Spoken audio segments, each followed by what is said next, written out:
We just got an update from city officials that we're expecting to hear from multiple law enforcement agencies. They tell us that they will not be taking any questions from the media after they do address us because this is an ongoing investigation. They tell us that they do plan on updating us again 11 o'clock in the afternoon. They say possibly again 3 o'clock in the afternoon, but right now we're just waiting on multiple law enforcement agencies to come on down and address us. That's including NOPD Superintendent Ann Kirkpatrick. You see New Orleans Mayor LaToya Cantrell right there. Also Louisiana State Police.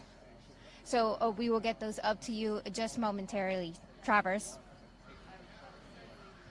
Okay. Good morning once again. People coming before you is our unified command, leading with our mayor. And Mayor LaToya Cantrell will start with her remarks. Thank you. Okay, just give us just a little space, ladies and gentlemen. Thank you. Good morning. First of all, we do know that the city of New Orleans was impacted by a terrorist attack. It's all still under investigation. You'll hear more after me. However, I have been in direct contact with the White House, with Governor Landry, and of course a unified command who is present here. This tragedy. In addition to that, I'm asking the public to stay clear of 8 blocks around Bourbon Street. Stay clear from Bourbon Street, 8 blocks around. Very active, and again, a unified command is in place right now. I'm going to ask Chief Kirkpatrick to give you an update. You're then going to hear from our agent in charge relative to the FBI. So at this time, Chief Kirkpatrick. Thank you. All right. Good morning, everyone. So I'm going to give you as much of the information I possibly can. We are going to give you an update a couple of times today. So we will give you just the basics this morning, all right? We had this event started at about 3:15. It did involve a man driving a pickup truck down Bourbon Street at a very fast pace, and it was very intentional behavior. This man was trying to run over as many people as he possibly could.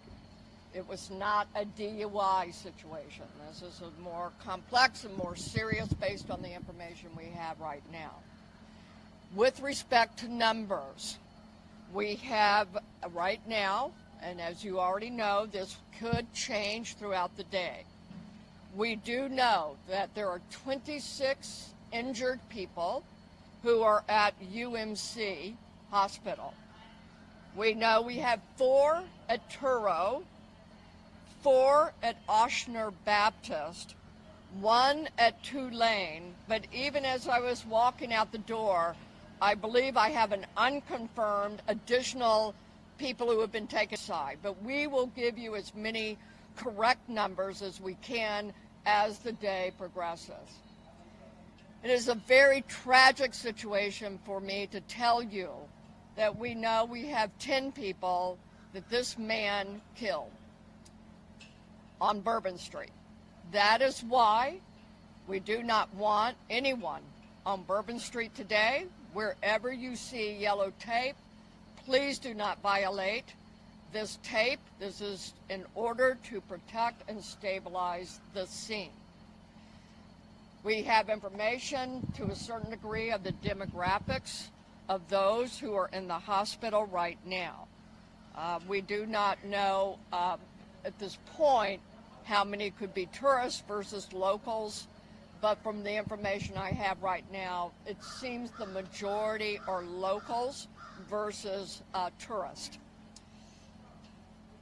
What I also can tell you is that this man, this perpetrator, he fired on our officers from his vehicle when he crashed his vehicle.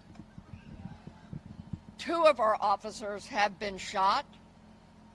They are stable, and we will give you an update on them. I have yet been able to go to the hospital. I will be leaving here for us to go visit our officers. We have called in every officer that we have. We have so much appreciated our partnerships who have also offered us of the intentional mindset of this perpetrator who went around our barricades in order to conduct this. He was hell-bent on creating the carnage and the damage that he did. Because of the nature and the indices that we have on the scene, and we have enough information that the FBI will be taking over this investigation. And with that, I am going to be asking, this is the assistant agent in charge. This is Agent Duncan, Special Agent Duncan, and she has taken over this case on behalf of us and the FBI. As always, we will be in partnership with all of our partners. But Agent Duncan, if you want to have a few words for me. Thank you, ma'am. Good morning. My name is Alethea Duncan. I'm the Assistant Special Agent in charge for FBI New Orleans. As Chief Kirkpatrick said, we'll be taking over the investigative lead for this event. This is not a terrorist event.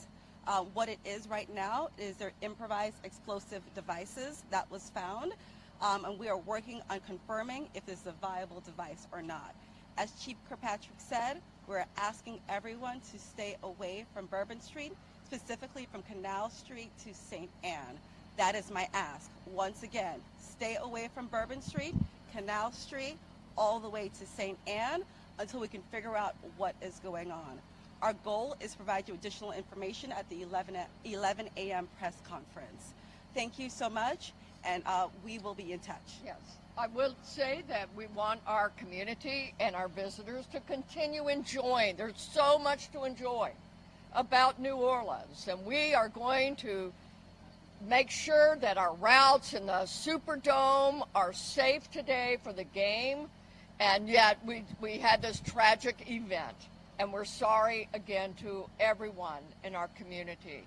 But we do want you to go about the day, as we say, just stay away from Bourbon, okay? Could you elaborate on the device? You did say something about the device. We actually are not going to be taking questions this morning until we have more information. That's why we will give you an 11 o'clock briefing. So until then, please hold your questions. We will give you everything that we possibly can, okay? So 11 o'clock, we will see you at the headquarters, and we will go again from there, okay? No questions right now. The device is confirmed? Thank you all. We will see you at 11 a.m. So Megan Robb is here, still here with me.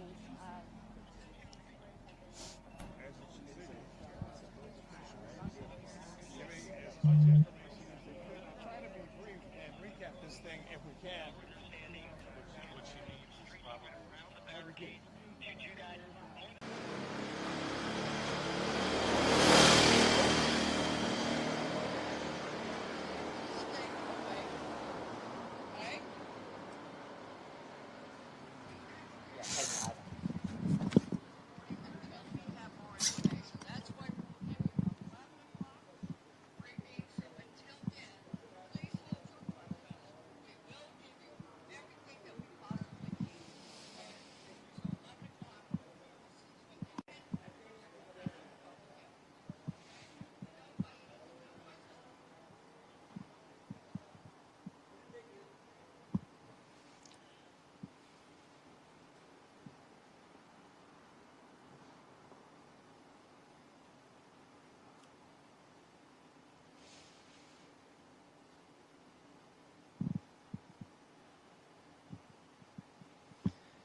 No, and we showed you some images. We were on Bourbon Street.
the majority of the French Quarter around Bourbon Street, from Canal all the way to St. Anne, blocked off right now. And now the perimeter extends not just from Bourbon, so to Dauphine, as they investigate what could be a suspicious package, which is, again, something that you don't hear very often in a city like this. So that's the very latest from here, Travers. And again, just a sad, I keep looking at it, the beautiful St. Louis Cathedral, and in law enforcement police cruisers everywhere because of what transpired about 3 hours ago.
Okay.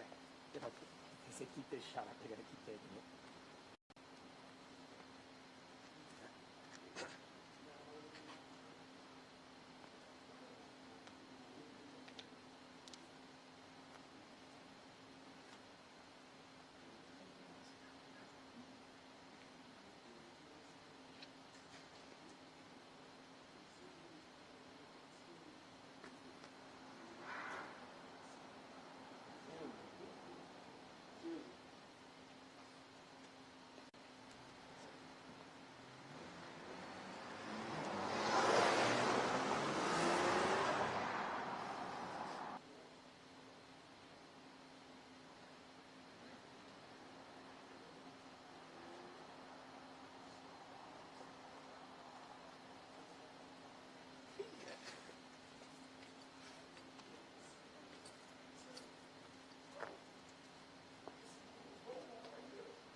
battery going down. What? I'm at 40% now. Okay. Battery. And the car's way on the other side. You think it's time to finagle it? So we've got to go back around the block this way. Yeah. Oh, we can go this way, right? Yeah. Can we park by there? All right. I'm trying to think of how long we should keep it up before. That's what I said. You think I should just leave it and just tell them? I keep the beauty shot. Yeah, keep the beauty shot. You want to go get it? Yeah. Yeah. I'll just talk if they need me. All right.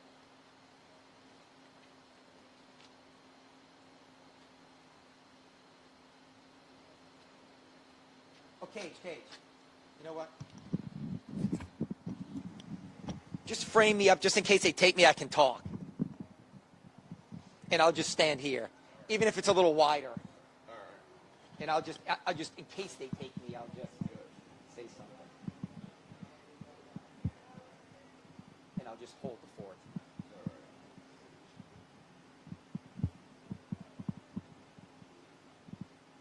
Let's go.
In Orleans, because they moved us off of Bourbon. So I'm at Dauphine in Orleans.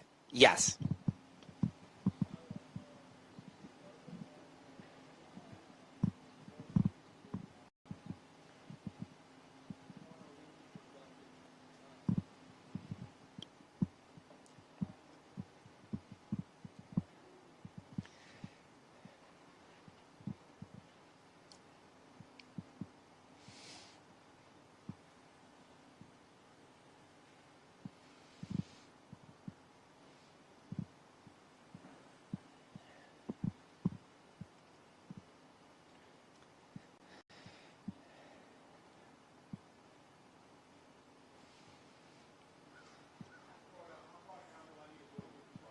Yeah, Travers, when we came on this morning, about 90 minutes ago, 2 hours ago, doing live shots with you, we were on the corner of Bourbon and Orleans, right in front of the Tropical Isle Bar. A state police trooper noticed what he felt like was a suspicious package, and obviously, because this investigation is ongoing and fluid, they moved the perimeter from Bourbon to Dauphine, so we're about a block and a half away, and they now have experts checking out what he felt like was a suspicious package, because as we learned just moments ago in that briefing, they feel devices as he tried to harm as many people as possible. So they are still investigating the suspicious package about a block behind us, but the entire French Quarter in this area, as Anam says, as you heard in that press briefing, is completely shut down. Bourbon Street, Dauphine, about 8 blocks in each direction, going from Canal all the way down to about St. Anne here. So again, a heavy police presence here, and we'll continue to monitor the situation. I did have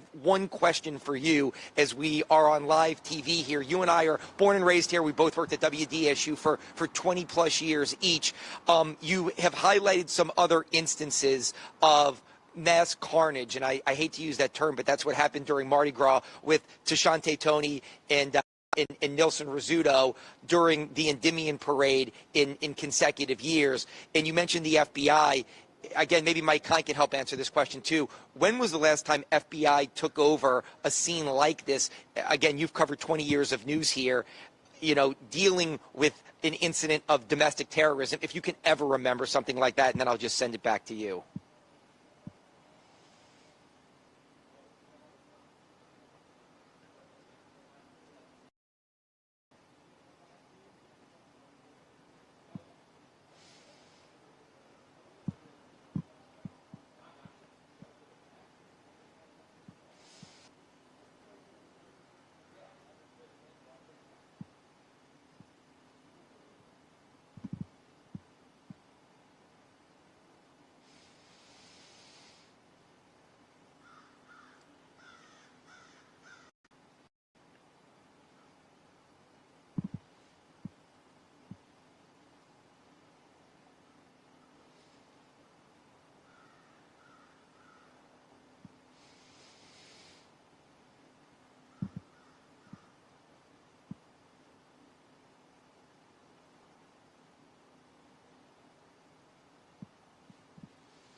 Gotcha.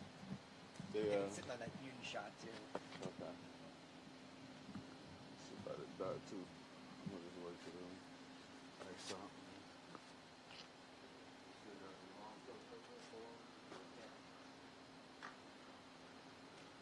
Probably having no live right now.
We have like a development here. If I get out the way, you can show that? All right.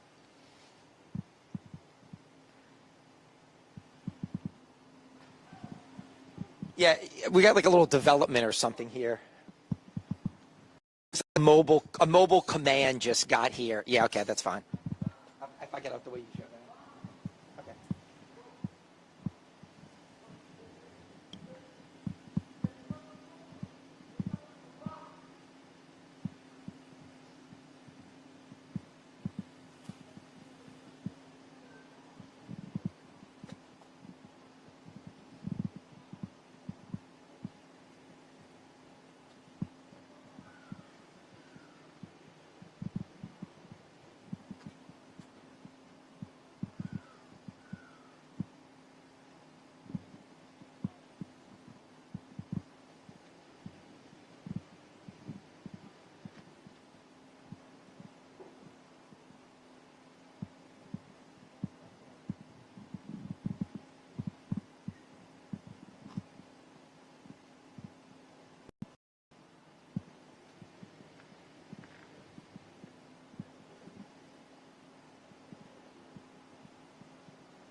Yeah, you know, Travers, just to give a perspective, I referenced earlier, you and I are born and raised here. We've been working at WDSU for 20 plus years, and some of the things that we're saying right now, we've never said, and you've covered a lot, if not every single major breaking news story in this city.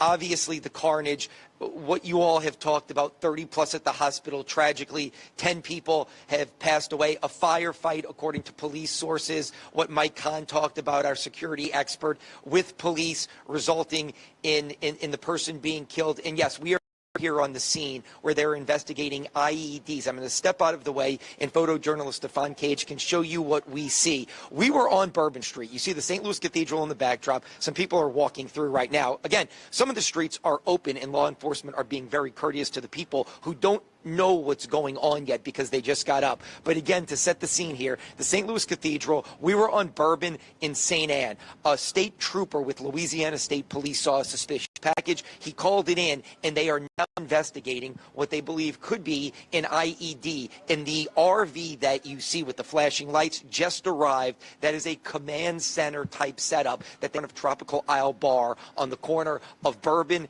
and Orleans here in the heart of the French Quarter, is they investigate, like you said, an IED that the suspect could have brought with him when he came in here to the French Quarter on New Year's Eve around thousands of people to harm people in our city. So again, this is a situation I don't think any of us have ever seen. What's unfolding in real time, what the mayor and the police chief and our reporters and you have been laying out here. But again, a massive police presence in the French Quarter, not only NOPD and state police, wildlife and fisheries agents are here, and everywhere is blocked off. So if you had any intention of driving into the French Quarter today for any reason whatsoever, you are going to be diverted because there is nowhere to go. And what you're looking at right now, again, a serious situation. Like the FBI said, they are investigating a suspicious package because they believe that the suspect did have some explosive devices that he brought to the French Quarter in the pickup truck that Superintendent Kirkpatrick said he used to plow down Bourbon Street earlier today. So we'll continue to follow the situation here as they have brought in specialists to investigate what is a suspicious package, and more police presence continues to come to this scene.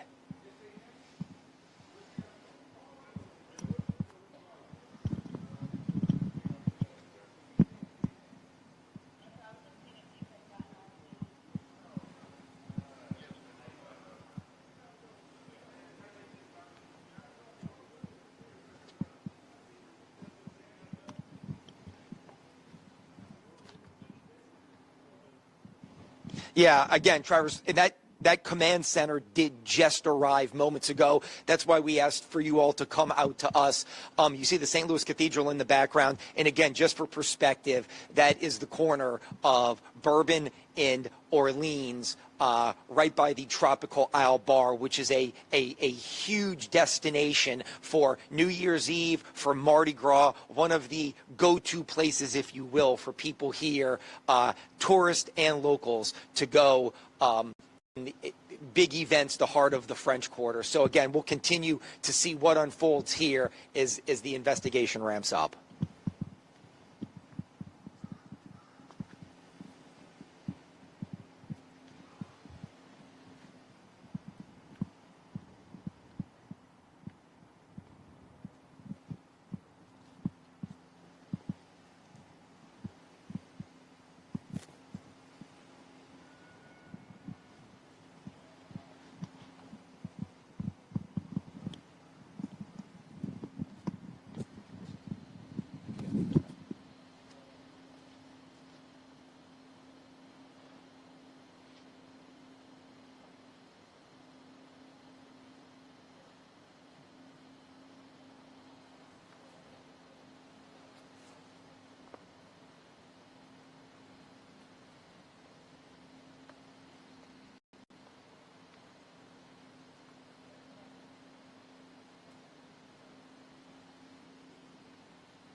No.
Side of the street. I'm gonna shoot this in the air. Fire in the hole. I can't see anything. What if we cross the street? I get you better. Oh, hang on. They come through this thing.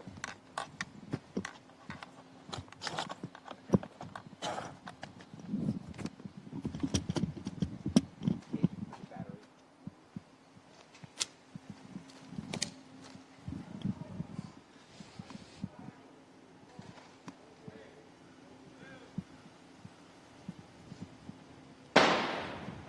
Whoa, they just detonated something. Hey, no, they just detonated something. So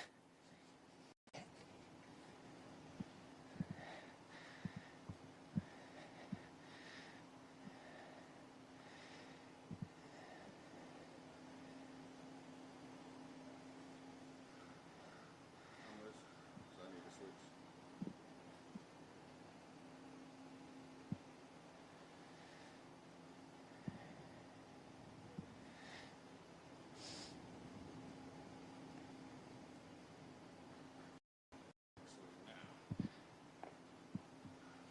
Yeah, Travers, let me just say this. We've been covering what was an IED situation. State police has been here, special operations. And just to bring you up to speed, not to scare anybody, we just heard fire in the hole, and we just heard a small explosion here in the French Quarter. So I'm going to walk down the street and just see what we heard here. Just stay with me here for a second. They moved the perimeter back, and this is special operations. That's the RV that you see there. We've got wildlife and fisheries and state police, and then we just heard fire in the hole. I did hear that, right? In a small explosion. Yeah. So I don't know what happened, but again, they were investigating a suspicious package on the corner of Bourbon and Orleans. Special operations is here. Bomb squad is here. We heard someone scream, fire in the hole, and then we heard a small explosion here in the French Quarter. It wasn't big enough to startle everyone, but it was clearly loud enough for everyone to hear it. So again, we'll continue to follow what is developing here as part of this. You all heard that, right? Did you hear it? No? Okay. So again, that's what we heard here just now. Just to set it up, though, you did hear the FBI investigator about an hour ago during their press briefing saying that the person that committed this domestic terrorism, they were investigating if they brought explosive devices here. About an hour ago, we heard a state trooper call in saying he saw a suspicious package, and now we have a situation here with special operations in the bomb squad and we did hear a small detonation. It sounded almost like a firecracker going off. So I don't want to jump to any conclusions of what it could have been, what it was, but they are investigating something here, and something did just happen here in the French Quarter of a small scale. So I'll send it back to you for now and try to get some more information on that.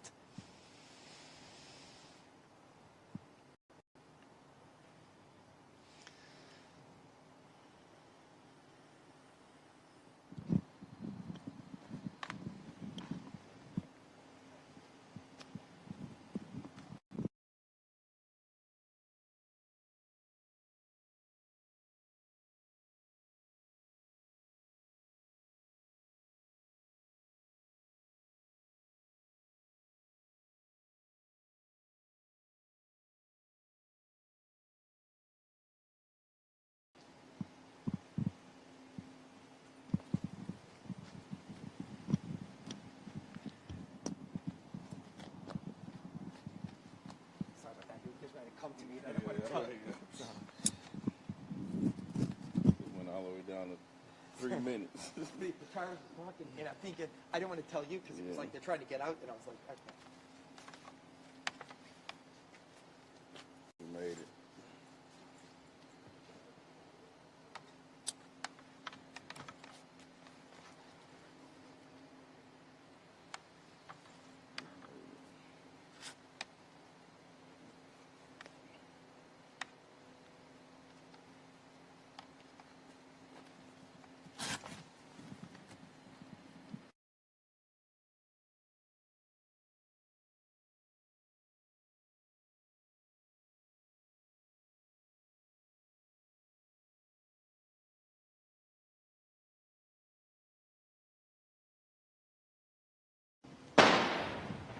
Whoa, they just detonated something.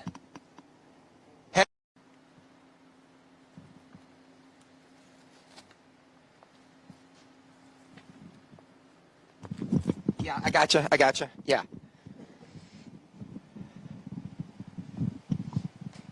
Yeah. I mean, I don't have any new information, but yes, I'll say what we heard, yeah.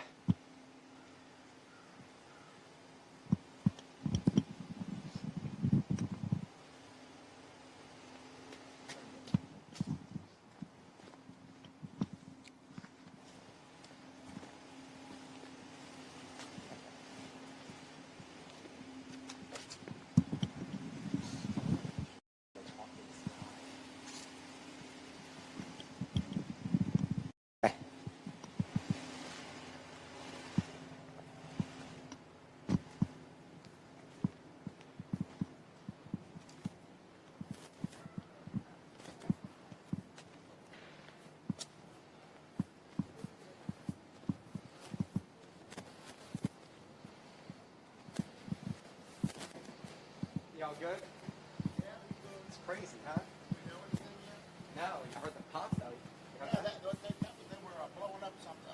They're blowing up suspicious packages. I know. Yeah. I know.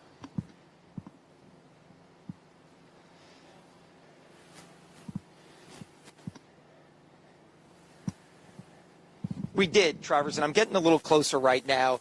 Sorry to bug you all as you wake up. I'm Fletcher. We're on live TV right now. You all live here right now. We're on Orleans between Dauphine and Bourbon. I'm Fletcher. What was your name? Brian. Brian. Yep. Good to meet you. So again, just Travers, as we watch it here, we heard fire in the hole, and then there was a small explosion. Yes, that's exactly what I heard, and that's exactly what I know. Right. It was more than likely they were blowing up with water cannons, suspicious packages in our backpacks, that sort of thing. Up Right, and down. and that's what we heard too. I just wanted somebody else to corroborate it to make sure that this isn't a situation. You all live in the quarter here. Obviously, a tragedy unfolded on Bourbon Street. I don't know if you know about what happened. Sure. I mean, look, you live in the French Quarter. You see crazy things. It's a wild and crazy place. When tragedy strikes like this, how does that hit you? Right now, I'm in shock, and you know, we have being in New Orleans, we have hopes of what it isn't, and that sounds crazy. But let me tell you, this is at this point, I know nothing. I know just as more. You know more than I do. I'm waking up to it, and I'm in shock.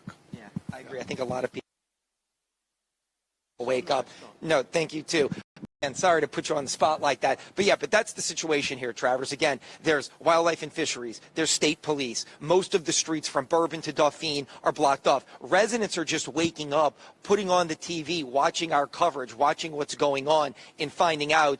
But again, just to kind of set the scene, what the gentleman just said and what we heard here as well, a state police trooper about 90 minutes ago saw a suspicious package. Because of that, he notified Special Command, like Mike Kahn said. They brought the Special Command unit out here. They brought the bomb squads out here. Let me just point this over here now. It looks like NOPD is now rummaging through trash cans looking for maybe more suspicious packages. This is a heavy NOPD presence now, and they are now scouring the area looking for, it looks like, packages, devices, anything that looks suspicious in this area with the flashlights coming down the street, because they did, again, we don't want to jump to conclusions. It sounded like they detonated some type of small device. We heard fire in the hole, and then we heard a small explosion here. It sounded like a loud firecracker going off here on the corner of Bourbon and Orleans. We're on Dauphine in Orleans right now. As you can see, the police with the gloves, all of them wearing gloves, all of them doing an investigation right now, all of them seeing and looking for anything suspicious here. This is clearly an investigation. Since they are all wearing gloves, they have their flashlights, and they're going through things with a fine-tooth comb right now. We'll stay here because this is a very active situation with what's unfolded on Bourbon Street in the casualty situation, and NOPD officers coming at us right now looking for what we suspect is more suspicious packages and devices here in the French Quarter. So again, I'll let you continue to watch as they march down Dauphine here, searching in every trash can and looking for anything suspicious right now. But we did hear a small explosion. Special operations is here, as you and Mike Kahn said, and we did hear a loud yell, fire in the hole, and then we heard a small explosion. And that is on the heels of the mass tragedy that unfolded about 3 a.m. this morning and could potentially be connected to it. And obviously that is what the investigation is leading to right now, led by the FBI, state police, and the NOPD. Travers.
sauce. Maybe that'll.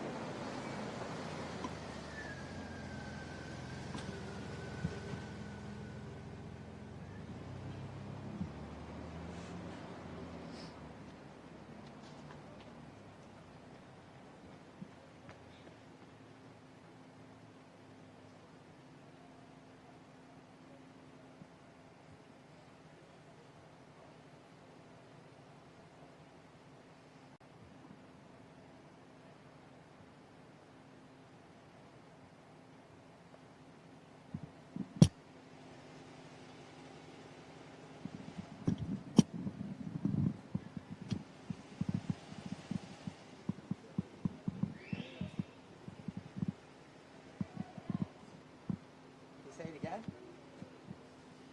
Did you say that again?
Hey.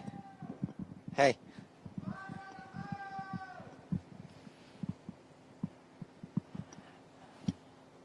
We got another fire in the hole, so we have another There it is again. They just blew something else.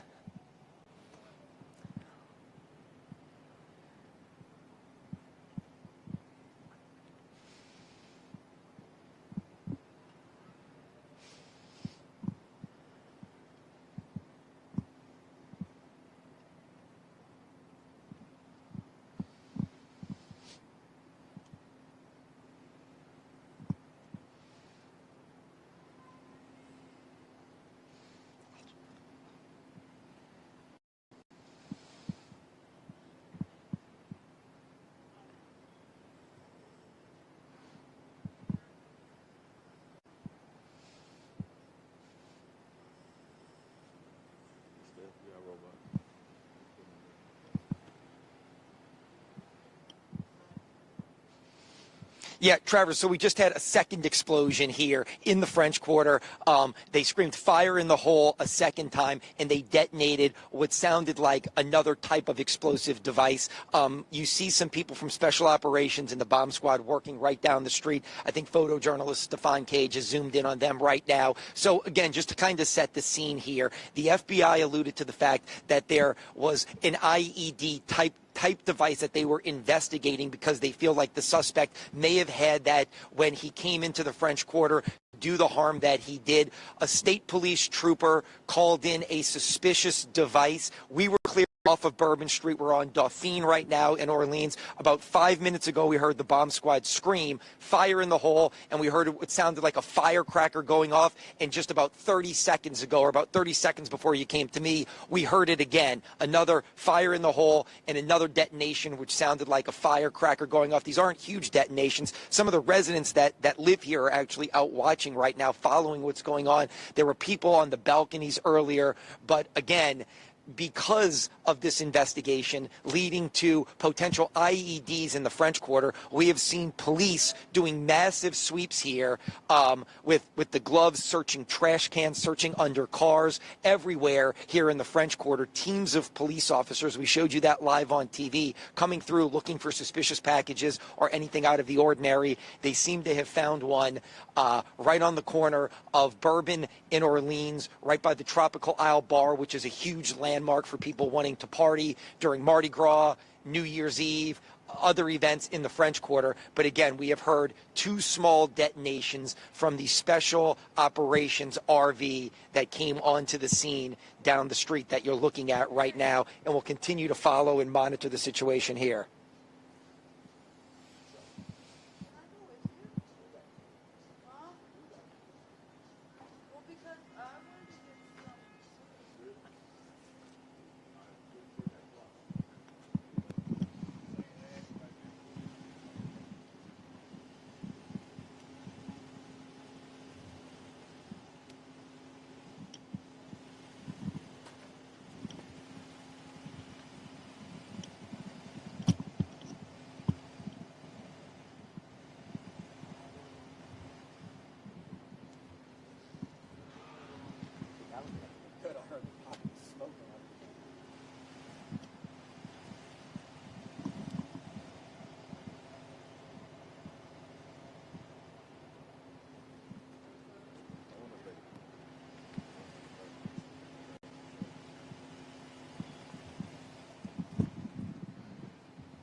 my battery's gonna die here. It's like,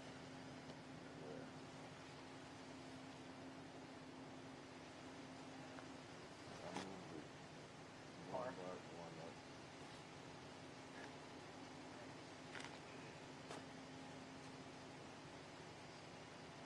This is the charger.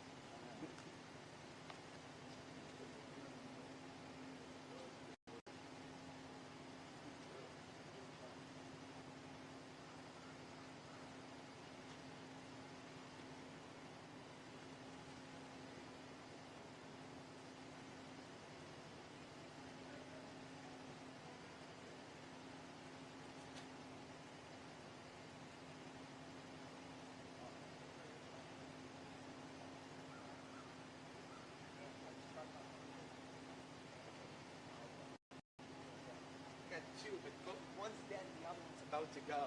If I could just get like a little towel in a few minutes.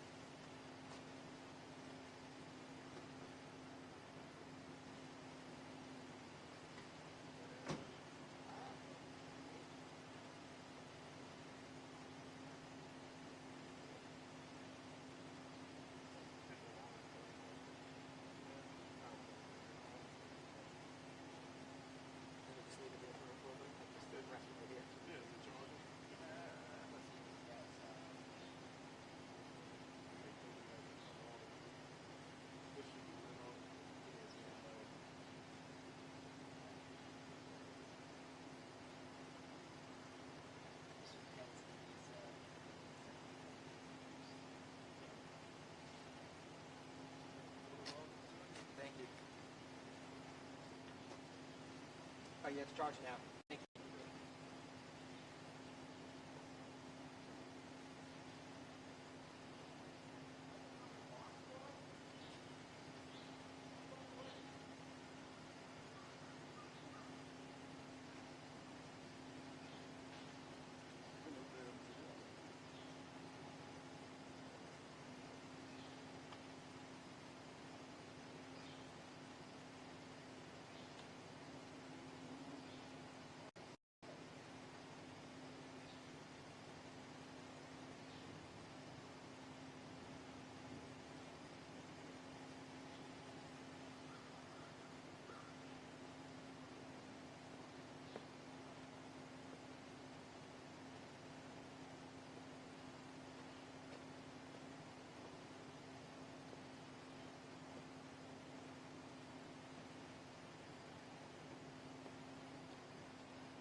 Yeah, Travers, about 2 hours ago, we were with Louisiana State Police on Bourbon Street. We're on Bourbon in Orleans. We're now on Dauphine in Orleans. And just to set the scene, photojournalist Stefan Cage is going to shoot down Dauphine going towards Canal Street. You can see, we're not on Bourbon Street. We're a block off of Bourbon. This is Dauphine. And for 2 or 3 blocks, you can see nothing but police cruisers completely shut down. If he comes back to his left here, you can see the opposite direction going towards Esplanade in the lower quarter. The perimeter has been extended even further. Again, we're on Dauphine. We're not on Bourbon Street. More police cruisers, more blocks shut off. If you're coming to the French Quarter or need to come to the French Quarter for any reason this morning, you probably want to avoid it because of what went on. Now Stefan's going to shoot back down Orleans towards the St. Louis Cathedral, and you'll see a special operations unit. A state police trooper about 90 minutes ago noticed a suspicious package. He called it in immediately. That's when we were moved off of Bourbon Street, and that's when special operations showed up. That's when the bomb squad showed up.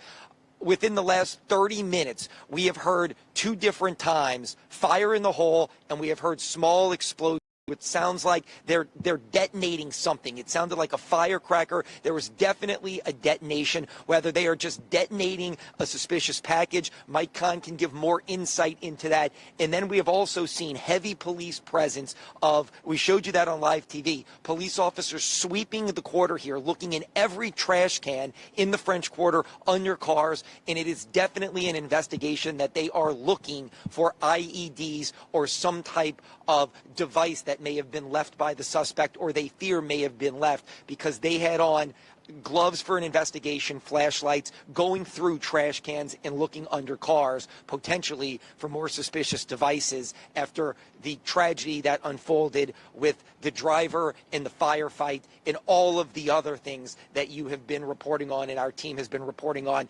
It's quiet right now. Some residents are waking up, coming out, finding out what's going on and seeing what's happening in their neighborhoods. But that's the latest from here.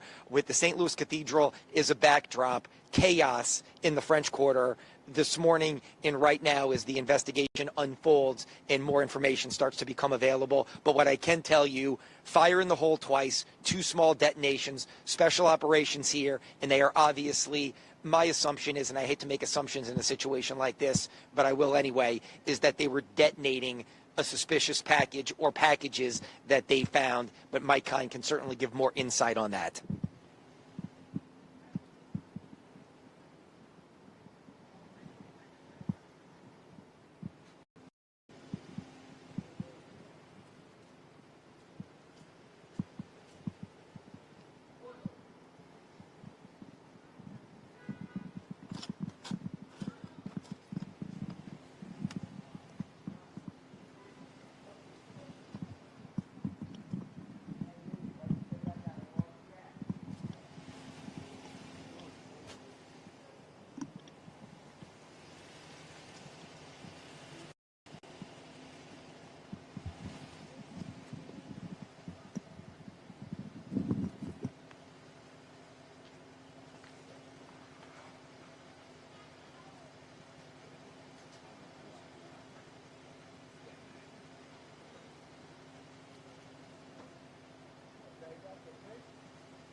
can you send the clip?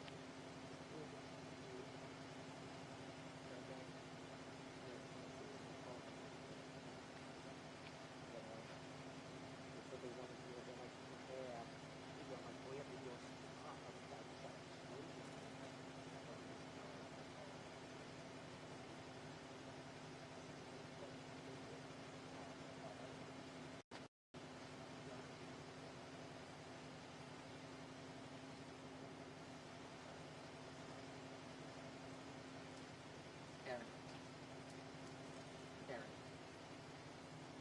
Sorry. Yes, I'm here with Cage. We heard him scream fire in the hole. So you hear the pop, and then you see like smoke down the block. If they can roll on TV1, he says he can feed it back. Yeah, I'm a TVU1, and just call me and he'll feed it, or just text me and I'll feed it back. Okay. All right.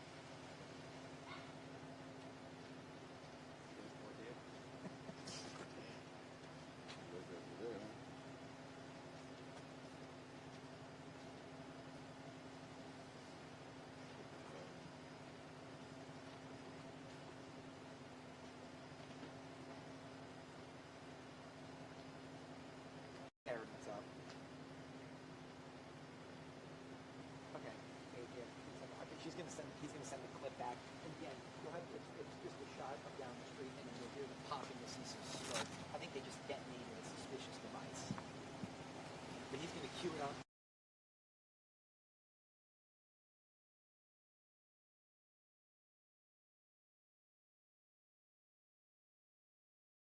Quiet.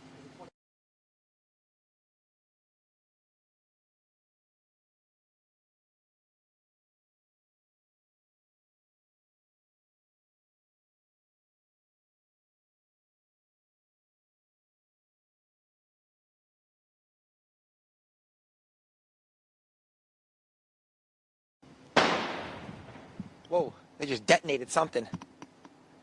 Hey, no, they just detonated something.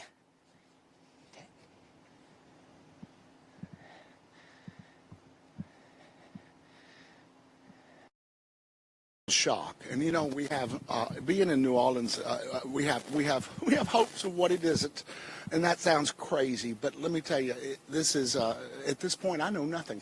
I know just as more you know more than I do. I'm waking up to it, and I'm in shock. Yeah, I agree. I think a lot of people wake up. No, thank you too. Again, sorry to put you on the spot like that, but that's the situation here, Travers. Again, there's wildlife and fisheries, there's state police. Most of the streets from Bourbon to Dauphine are blocked off. Residents are just waking. I know.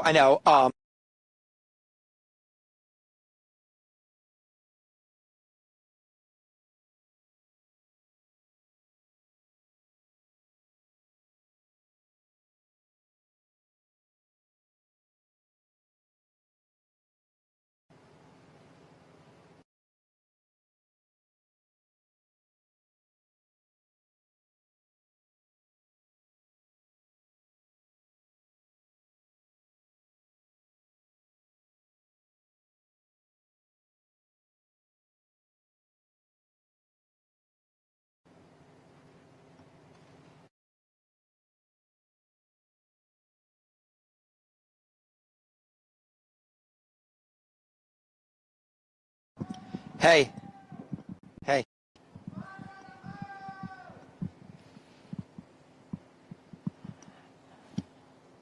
We got another fire in the hole, so we have another There it is again.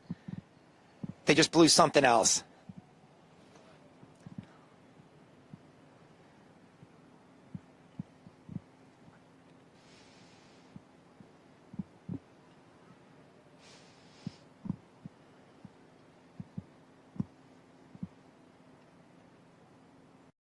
Travers, we heard a second explosion here a few minutes ago in the French Quarter. Obviously, we've been following the situation here on Orleans in Bourbon in Dauphine. That's where we are right now. A massive police presence. All of the streets in this area completely shut down.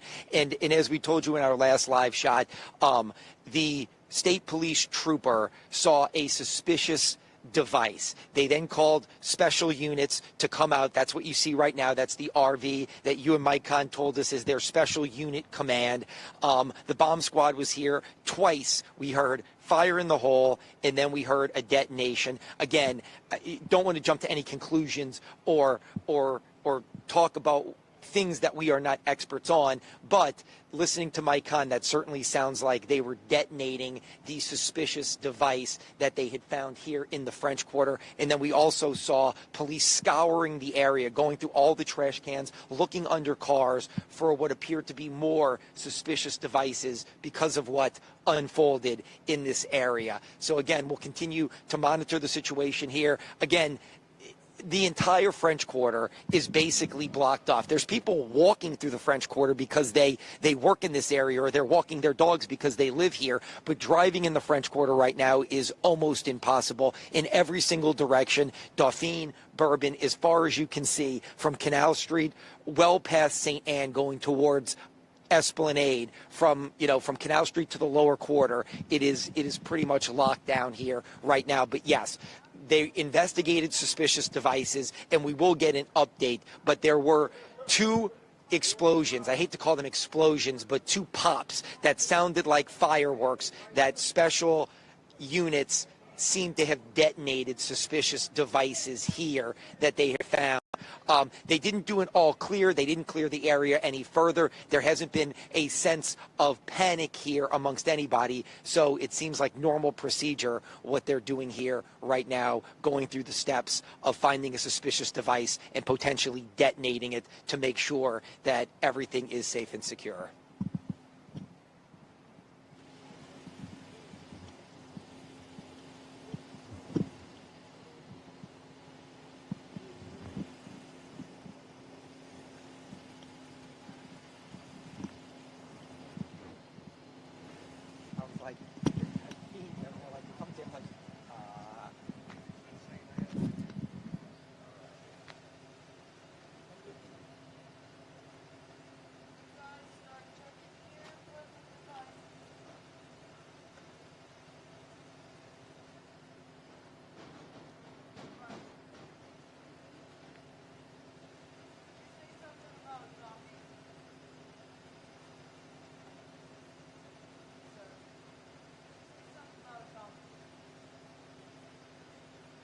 So that clip went back? I think so. I think. Yeah.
Cage.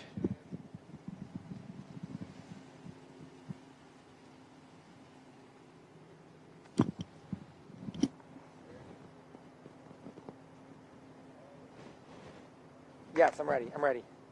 Cage.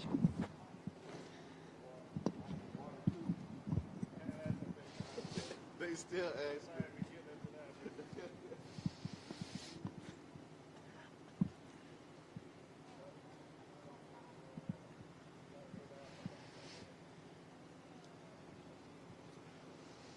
Oh, the special operations truck's leaving. Yeah, okay.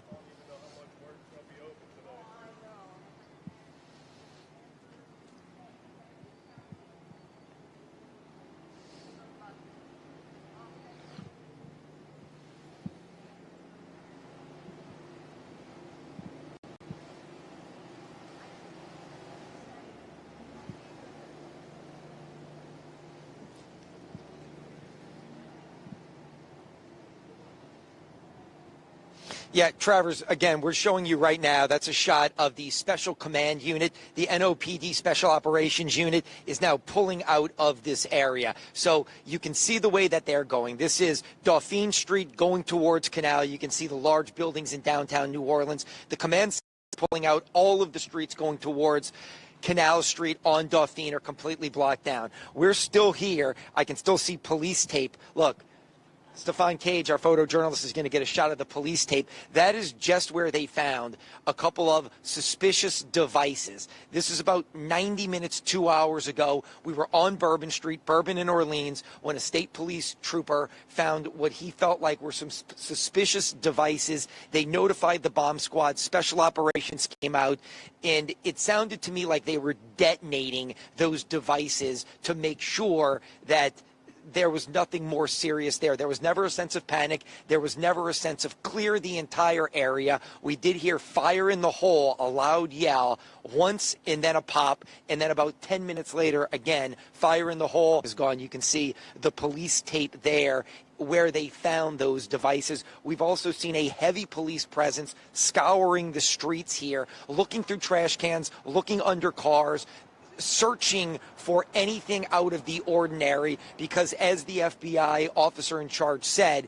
they believe that the suspect may have had IEDs, which is something, it's almost unfathomable to believe that we're talking about a horrific situation, and on the heels of that, IEDs throughout the French Quarter. Again, heavy police presence in this area. You see the police cruiser right there, not just on Bourbon Street, but on Dauphine. Anyone needing to get into the quarter, it's almost impossible right now. So there are people walking right now. We just saw a Notre Dame fan doing his morning walk. So people can walk through areas of the quarter, but driving down here and maneuvering down here is very difficult right now. But it does seem that there's at least some type of, I don't want to call it an all clear, but a clear situation from the suspicious device that they found about 2 hours ago. Special operations was here. It seems like everything is secure, at least in this area right now, as they continue to investigate, which is just a heinous crime that you all have been reporting on and our team is reporting on all morning.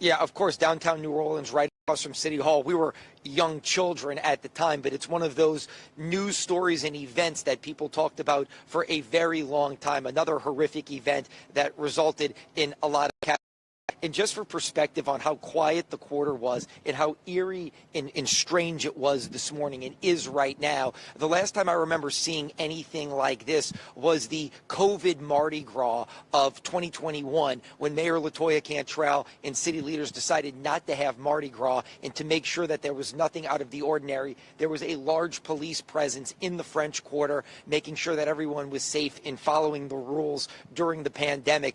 That's almost what it feels like right now. Again, streets blocked off, police cruisers on every corner, heavy police presence investigating right now.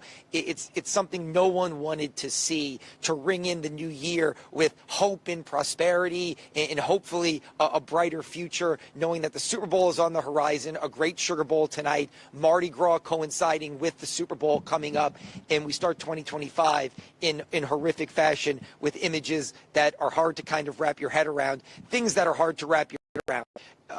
It's kind of hard to fathom that it's reality, but it is, and law enforcement is being very vigilant right now, making sure that nothing else happens as our city tries to show that we are capable of keeping people safe and hosting big events.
we're here. Like I said, I'm wide awake right now. We're fine. So, do I? Oh, yeah, no, I'm not going anywhere. I'm here. Yeah, fine. Yeah. Okay, right.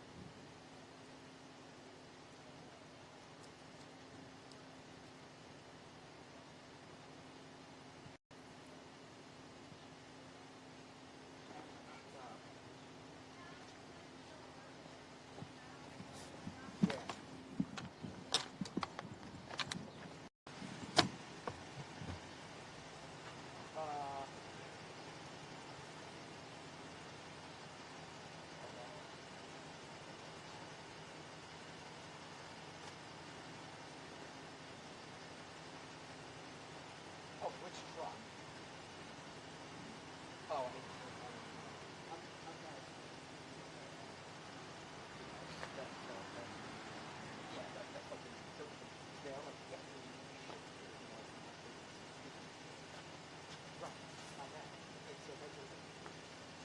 well, no, we were recording it.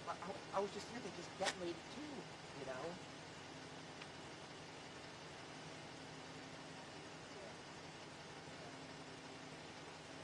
Yeah, I know what you're talking about, yeah.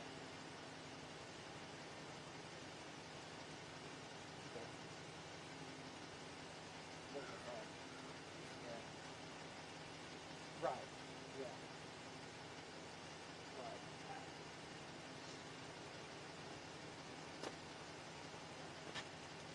Okay. I'll look at it, yeah. Do what? Yeah, I mean, it's just one of those things to be sure for, obviously. Not like the well, that's important here for all the people.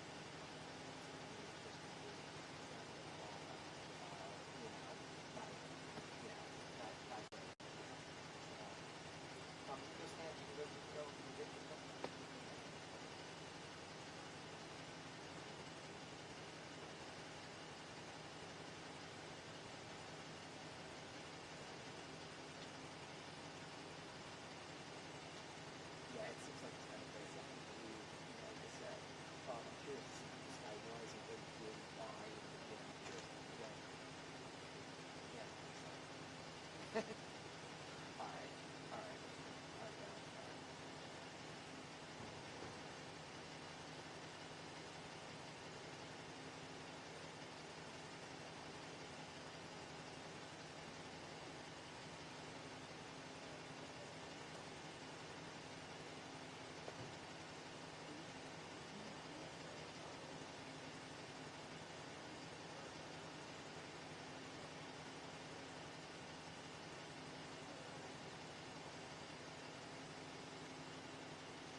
figure it out, man. I'm sorry. No, I got it.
Oh, yeah, you want to do a first flip right now?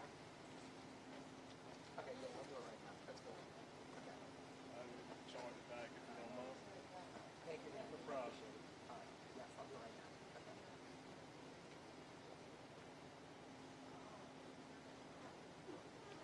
All right, I've got to do a whip for Hurst here. Let's see.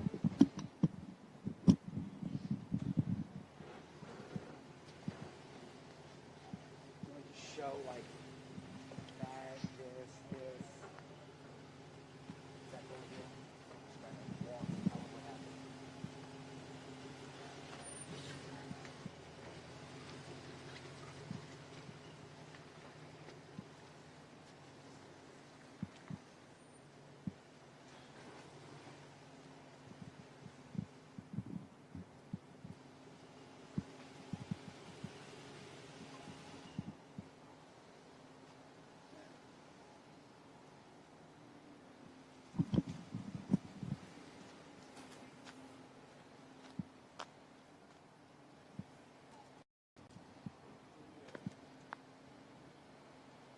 All right, got that. Okay.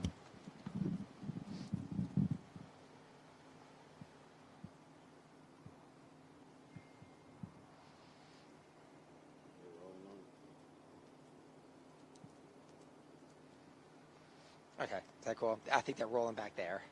Okay. All right, 3, 2, and 1. I'm Fletcher Mackel here in the French Quarter of New Orleans. It is completely shut down because of the sad, tragic situation that has unfolded here on New Year's Day 2025. I'm going to step out of the shot, and you can see down the street. This is Dauphine, where 1 block off of Bourbon Street, all the way down to downtown New Orleans is completely blocked off. Law enforcement officials are still canvassing the area. 30-plus people in the hospital, sadly 10 dead. NOPD is still scouring the area for what they believe could be IEDs. We're talking about explosive devices possibly planted here in the French Quarter of New Orleans. It is a very crazy...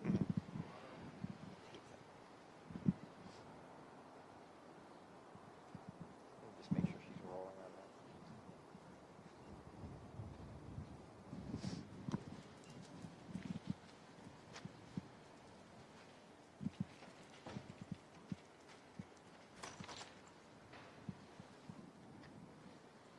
Hey, this is Fletcher. I'm on TV when they want me to do a first whip. Can you roll on that? Okay, cool deal. Okay, thank you. Okay.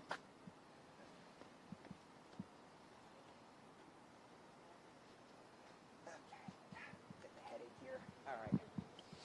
All right, is that good, Cage? All right, 3, 2, and 1. I'm Fletcher Mackel here in the French Quarter in New Orleans. A very tragic situation unfolding on New Year's Day 2025. 30-plus injured, 10 killed as a driver plowed down Bourbon Street. He then engaged in a fire police officer, shooting 2 police officers, and then being killed on the scene. Police are also... All right, 3, 2, and 1. I'm Fletcher Mackel here in the French Quarter of New Orleans. A very tragic scene 2025. Of course, 30 people...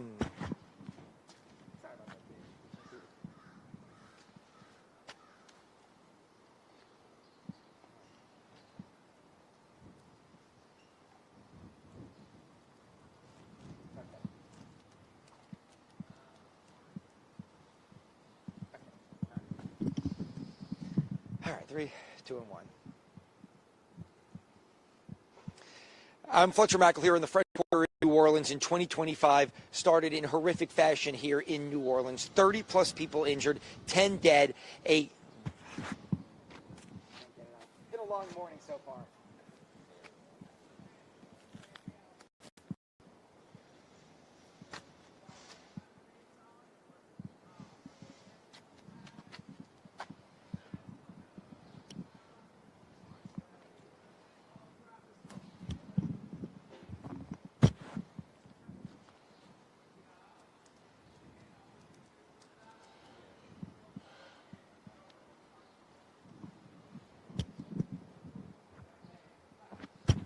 Okay.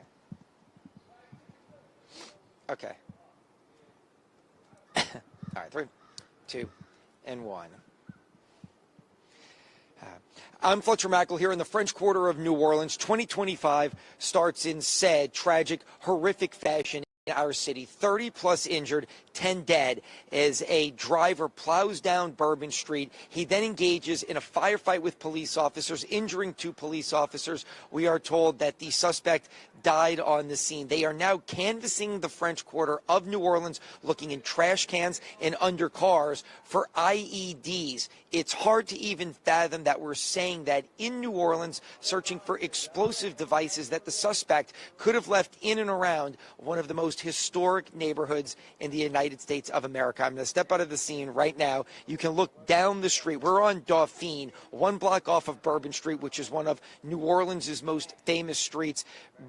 Dauphine, Bourbon, and all the major arteries of the French Quarter. Heavy police presence, completely shut down right now. The 91st Sugar Bowl kicks off later tonight, Notre Dame in Georgia. New Orleans is hosting Super Bowl 59 in about 6 weeks, so it is a very trying time here in the city of New Orleans. The biggest events in the Big Easy marred right now to start 2025 by this tragic situation that is unfolding right now.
are close. Okay.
We walked down the street, looked like they had like a package that they put one down about 3 blocks down. It's like, shit. Yeah, they were going through the trash cans, under the cars, looking for like suspicious. And then they had that special command unit. And they get here with 2 pops.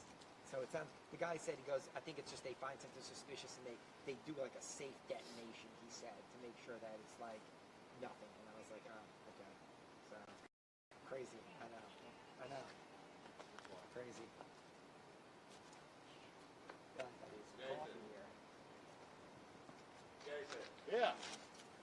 Over here. Yeah. You trying to get down to the I just trying to figure out what the fuck's going on. Yeah. And I've been going to watch the news, but you watch the news already, man. Yeah, I've been out for a couple hours. Longer. I don't know how long this one has road street for. I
Happy New Year. Oh, that was nice.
You got a charger, huh?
Nothing, same old, same old. Yes, yes, I hear you.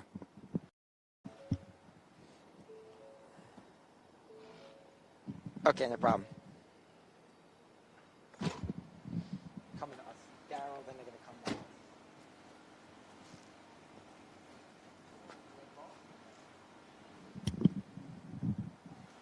Want to do Cage, we'll do this. You know, keep showing that. You want to come this way? We can shoot the, you know.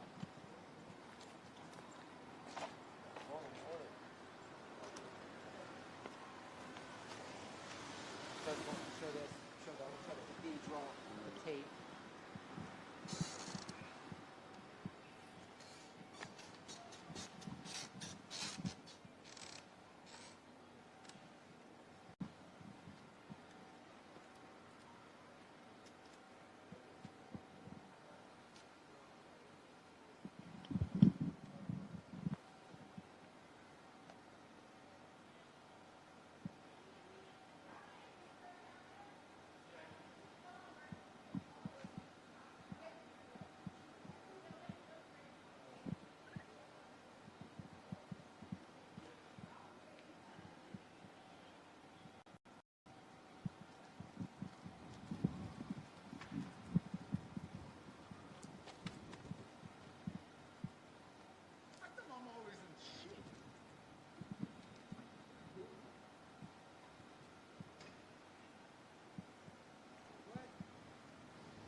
Okay.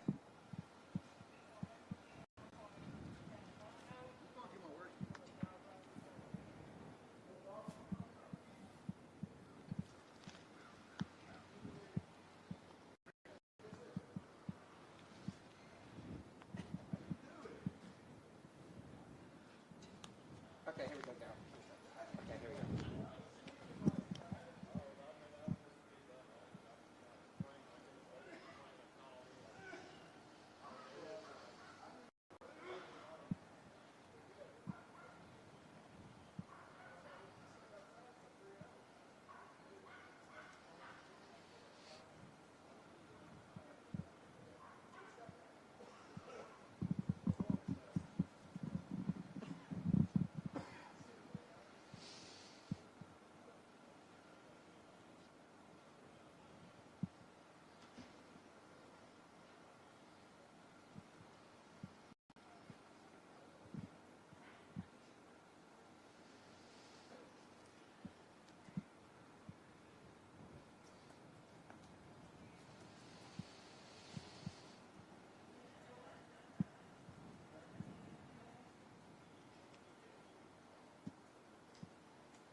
Yeah, and again, let me just tell you right now, it looks like the quarter may actually be opening up a little bit for the first time in hours. Taxi cab driving right now. Resident in the car driving right now. So it does appear that the state police and the NOPD are potentially, just based on some of the traffic patterns that I'm seeing, are opening up the quarter just a little bit right now. We do have some more police cruisers coming through. We're on Dauphine. If photojournalist Stefan Cathedral, right on the other side, of course, Jackson Square. And this is really a sad sight. You see the St. Louis Cathedral. You see the beautiful shot of the French Quarter looking down Orleans, right here at Dauphine towards Bourbon. And then you see the police tape there. The reason the police tape is up is because of what you alluded to, Travers, that the ongoing investigation here, the FBI said they were searching for IEDs, which is hard to wrap your head around. We're talking about IEDs. We normally hear about that, about conflicts in other countries, and we're talking about an IED search in the French Quarter because there were reports that the suspect may have planted those devices in the quarter. The Special Operations Unit came to Bourbon and Orleans, where you're looking right now. There was a suspicious package here. 2 different times we heard fire in the hole and we heard a detonation. 2 different times. It sounded like a loud firecracker going off.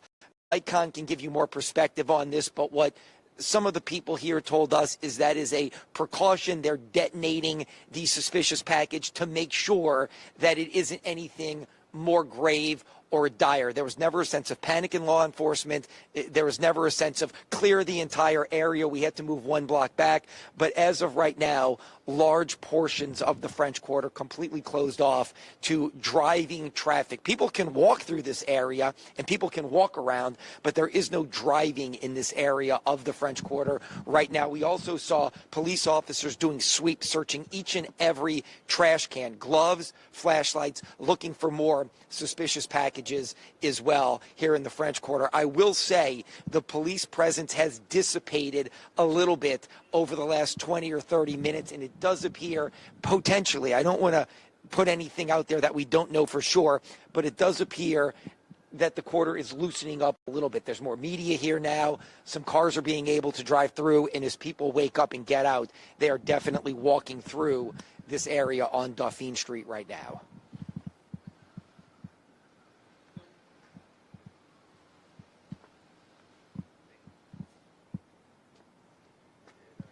Okay, cool.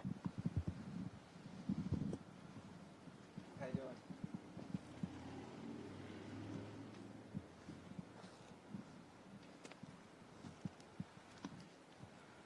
Good shot, Matthew?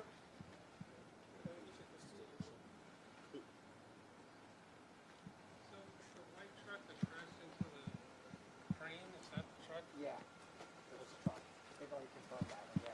The white truck, the F-150 truck, yeah. F-150. Yeah, it's like an F pickup truck that crashed into that crane or whatever. And then they found like something detonated some kind of like a firecracker. Suspicious, you know, i.e. here. Happy New Year. Yeah. Crazy. Yeah. No, 10 people, 30 injured, 10 dead.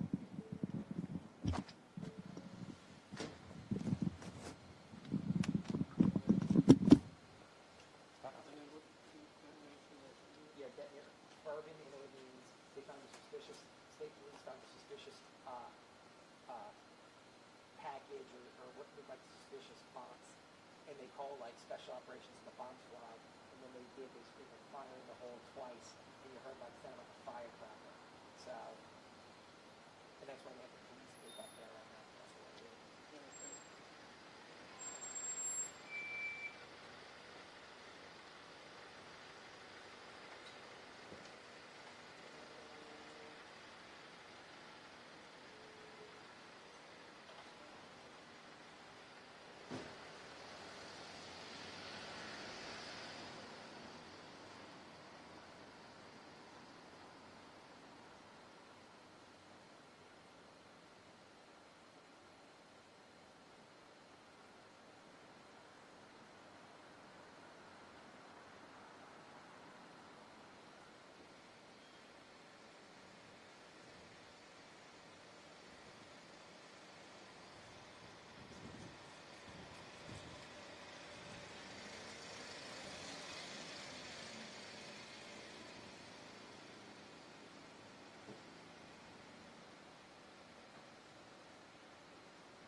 Idea what's going on? Some guy crashed his truck.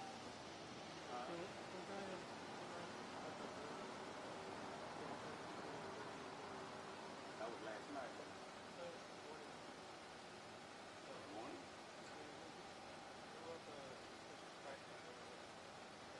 Oh, they blew up a suspicious. Oh, no.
Okay.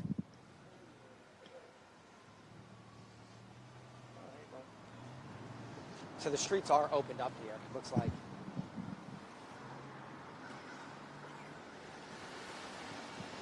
So they opened up Dauphine.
Okay, here we go.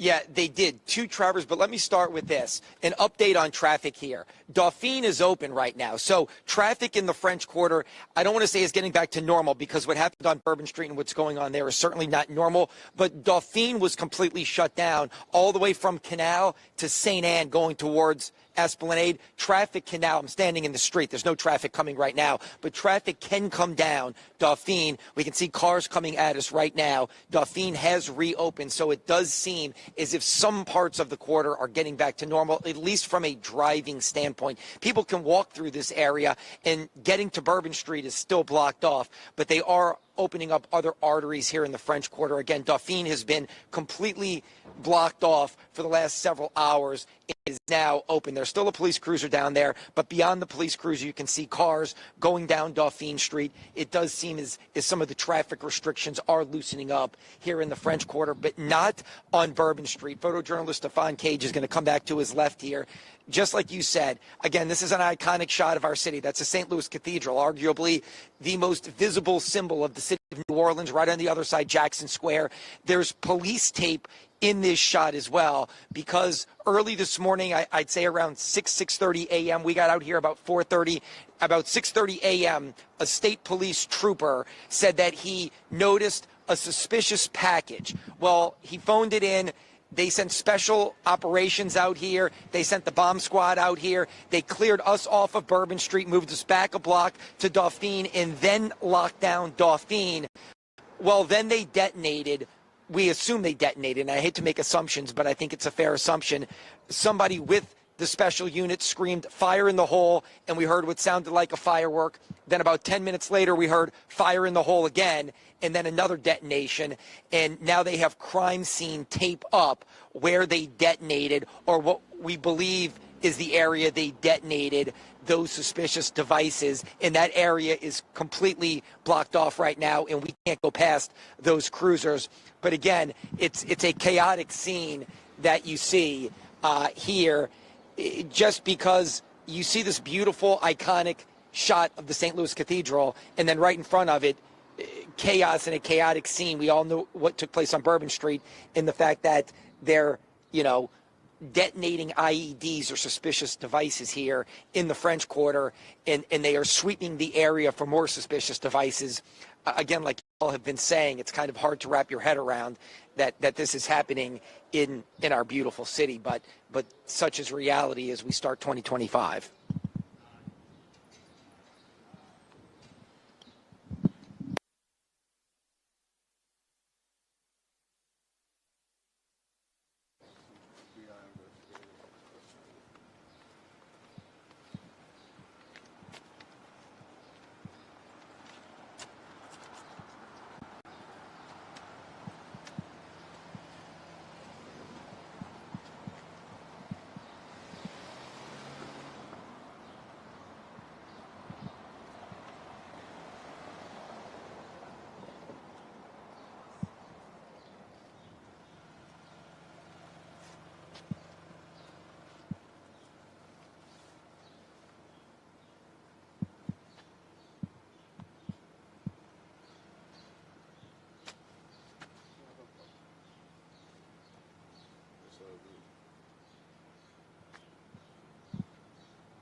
You want to go closer, Cage? Is that okay? Process.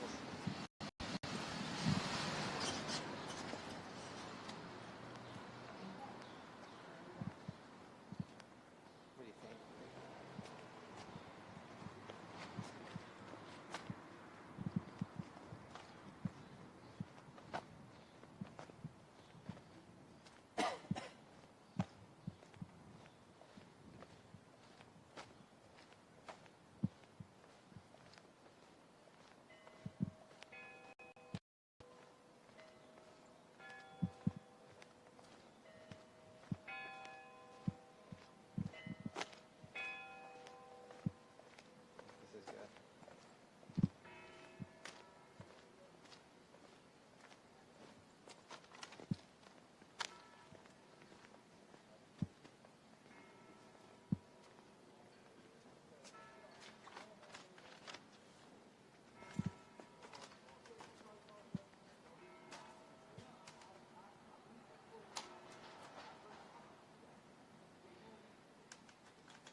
Yes, I hear you, Joe. This is Fletcher in New Orleans. How are you?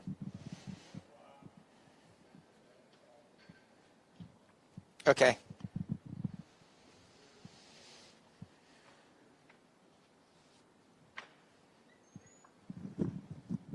Check, check. Hello, this is Fletcher in New Orleans. Hello, hello, hello.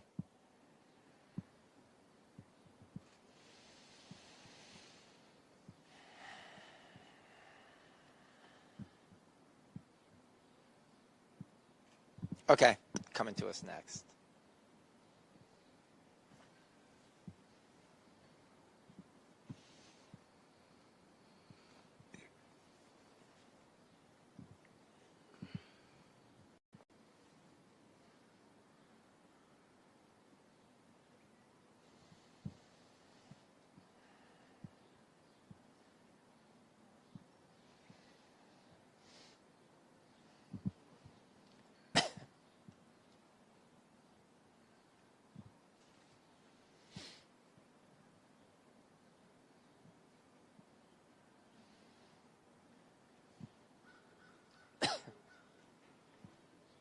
All right.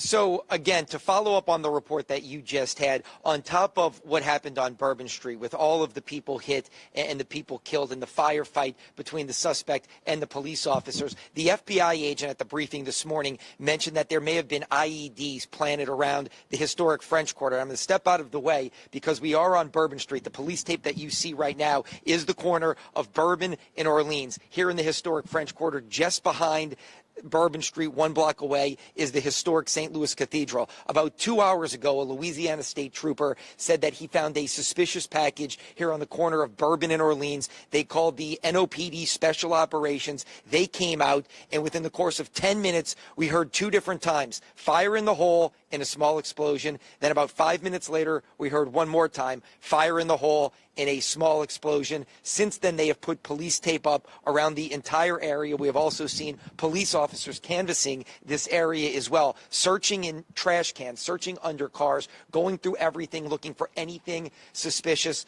On our live coverage right now, we have a former SWAT team commander on set, and he says this is normal procedure when they find a device to detonate it to make sure that it doesn't cause any larger harm. But that's what's happening here right now. Not only did we deal with the horrific accident, horrific tragedy, not accident, horrific accident this morning, in tragedy this morning, but now they are scouring the French Quarter looking for IEDs. Again, as someone who's born and raised in New Orleans, who has covered news and sports here for 20 years, this is an unprecedented situation at the biggest time of year for tourism. New Year's Eve, Sugar Bowl tonight, and the French Quarter is empty, and people in the city right now have far more questions than answers as to what happened, why, and what's next.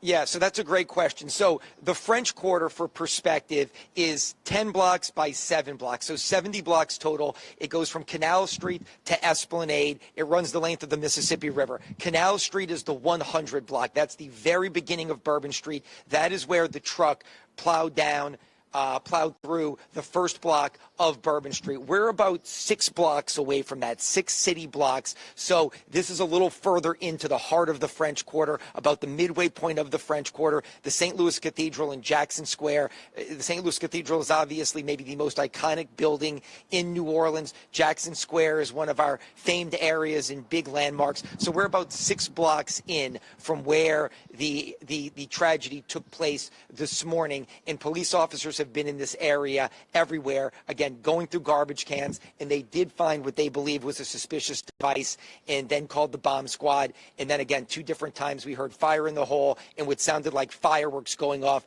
as we believe, and I hate to make assumptions in a case like this, as we believe they were safely detonating that suspicious package. Streets in the French Quarter, I will tell you right now, are starting to open. They had about a 15-block radius completely blocked off. Bourbon, Dauphine, some of the larger arteries here in the French Quarter, some of them are finally starting to open, but Bourbon Street, we'll show you again, has the police tape, is completely shut down for almost all 10 blocks, from Canal Street at the start, going all the way to Esplanade. And again, what you're looking at right now is smack dab in the middle, in the heart of the French Quarter, about 6 blocks away from where the truck hit people and that firefight happened in the 100 block earlier this morning.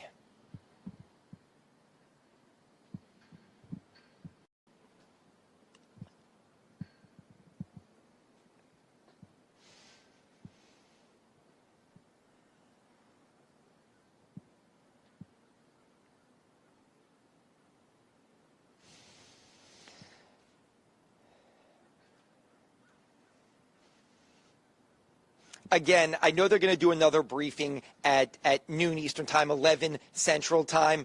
I don't know if it is tied to this investigation. All we know is that a state trooper found a suspicious package. They called the bomb squad, and they handled it using their normal procedures. Was it related to the incident in tied to that? Again, the mayor, the police superintendent, and the FBI agent didn't take any questions, as they said it is still a very active, fluid situation, and they didn't want to say anything and speak out of turn. So I think we're going to have a lot more information coming up. But there is a sense of vigilance here in hypersensitivity, looking for what is suspicious packages all throughout the quarter, because once the FBI said that, I think it put the local law enforcement authorities on high alert. And we've never seen an investigation taken over this quickly by the FBI. So I think that had everyone, again, at a heightened sense of awareness. So I can't say for certain that this was tied directly to that, but it was tied to it, at least on the periphery.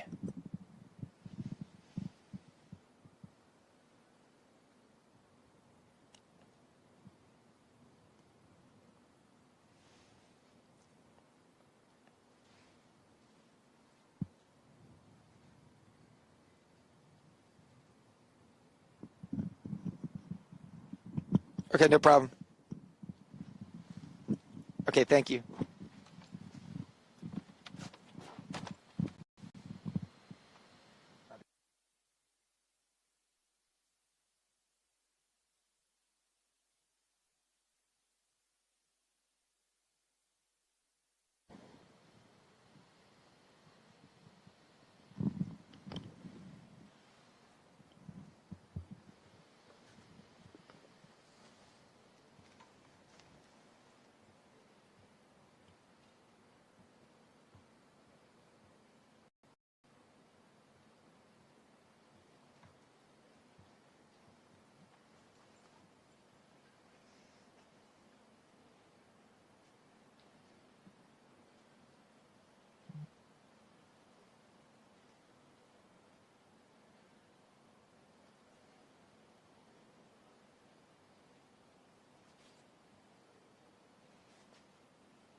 Alvin. He's like, I'm just waking up. We're trying to go on the Sugar Bowl. Telling him right now, we ain't going to Sugar Bowl, dude. Me and Cage have been out here since 4 a.m. Oh, man.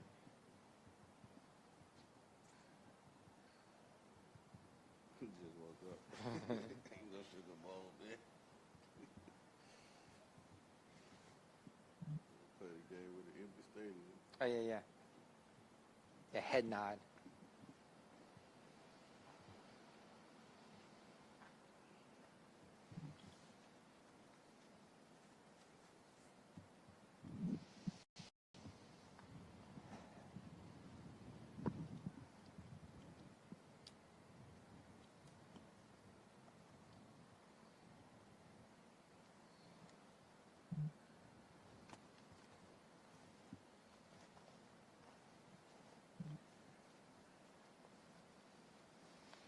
Okay.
All right.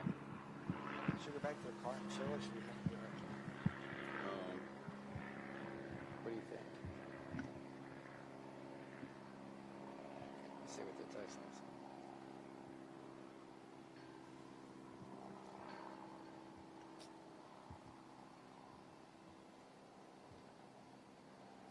Beauty shot. Yeah, it's a pretty shot. Yeah. Let me just leave this here.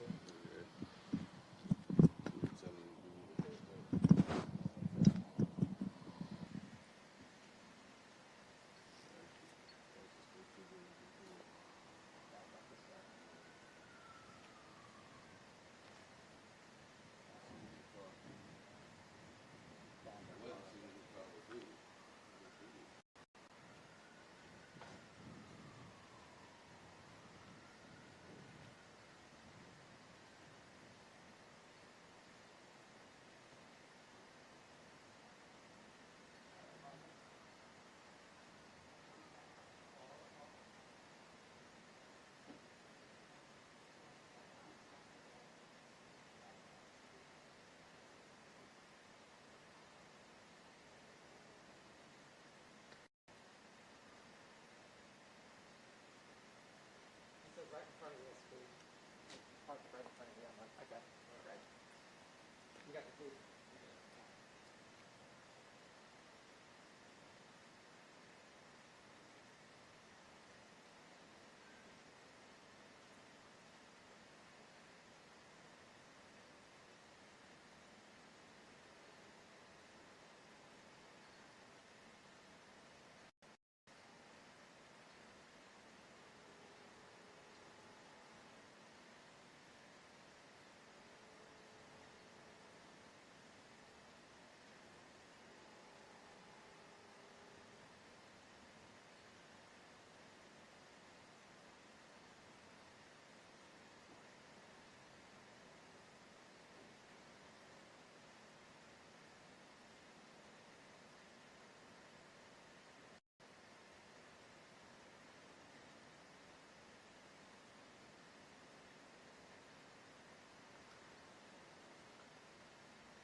Yeah.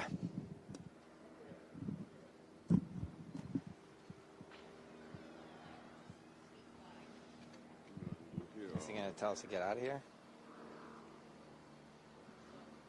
Do he want us to move back further?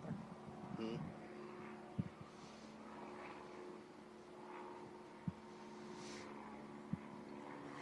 they're talking to that guy. Okay. You want to go down this side again? You want to stay right here? Okay.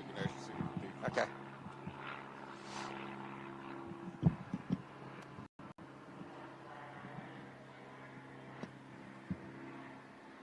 think the batteries are dying on this. They are? Yeah, flashing red. Yeah. They definitely dying.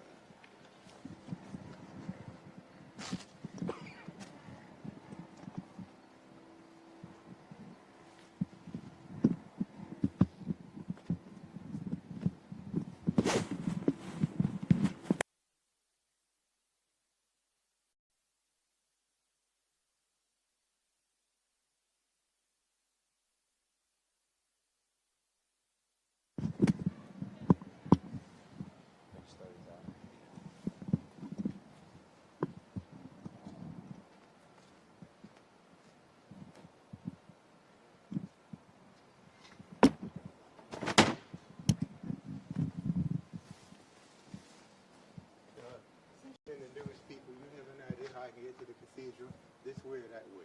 I would go right and go down a few blocks and then back around. Right? He told me to go left. Go right. Go this way. You're Travis, right? You look the same except for the head.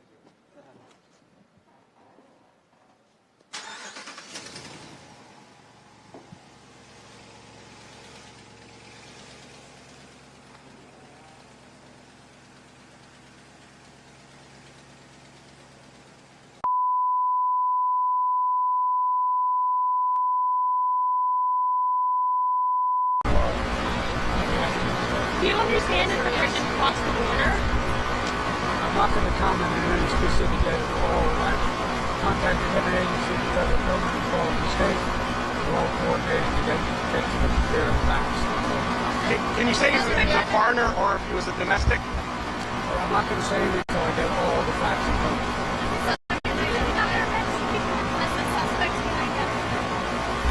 Again, I'm not going to comment until I speak to the group. I've spoken to every member of the agency, from the CIA to our national security team, to FBI, NSC. We're getting gathered all around that phone all the time.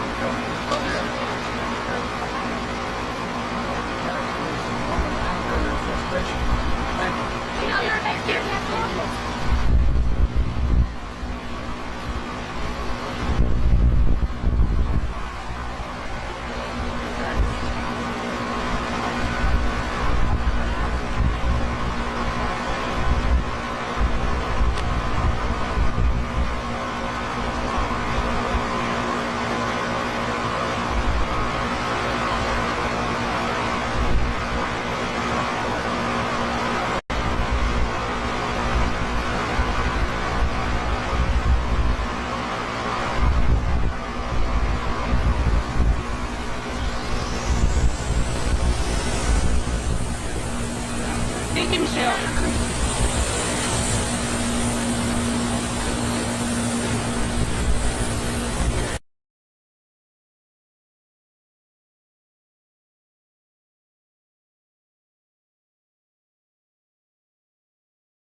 all just moved away and decided to travel and moved away to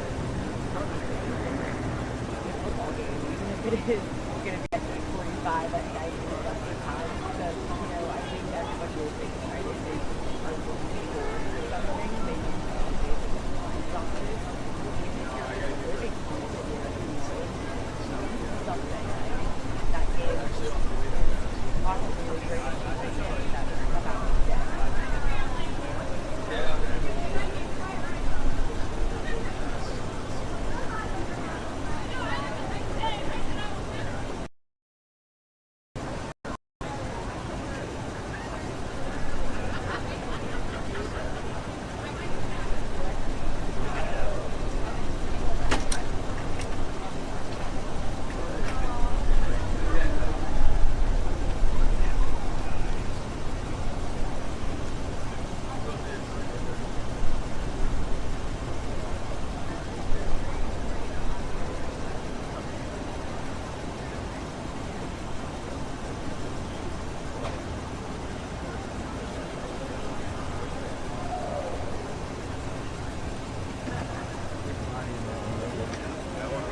Way down there. I'm trying to get there so I can see what you see.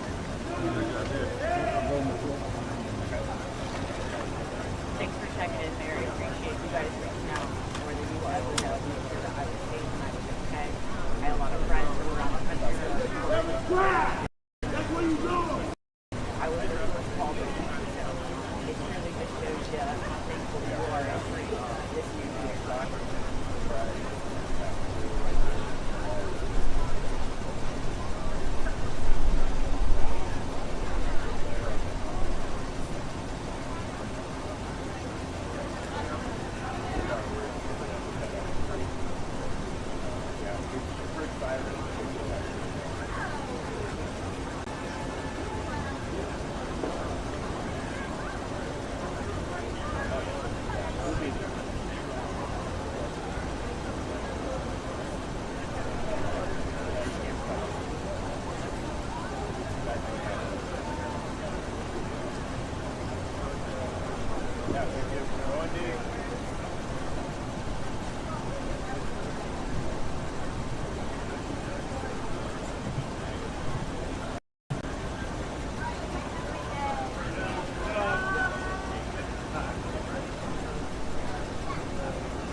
Sorry, I guess I don't realize it, and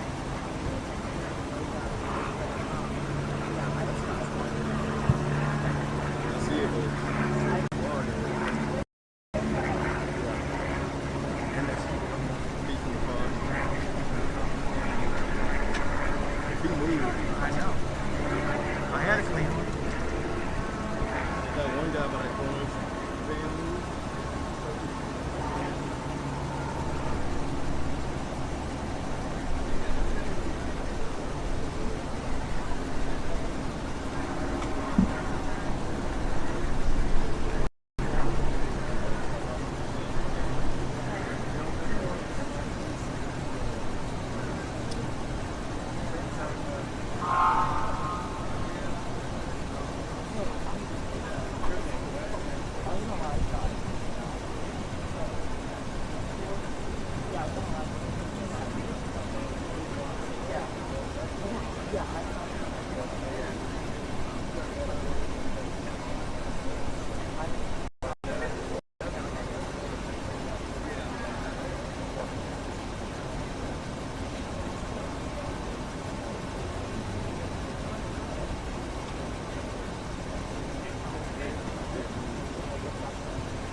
Clean edge.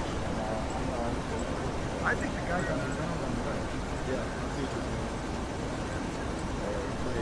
Right there by, over there, FBI woman that has that white shirt on. Yeah.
It is, man. We did a thing that we never covered the game. We really just covered players 22. Yeah. I think I like I wouldn't be running all the other stuff in the box. I like that.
looks pretty good. Clearer, I guess. You can see visibly.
You open your hours all the way up when you do that? No. I put on, don't mind seeing. That's bright enough. That's pretty light sensitive, this camera. I'm not always open. I'm not always open all the way. Well, feel free.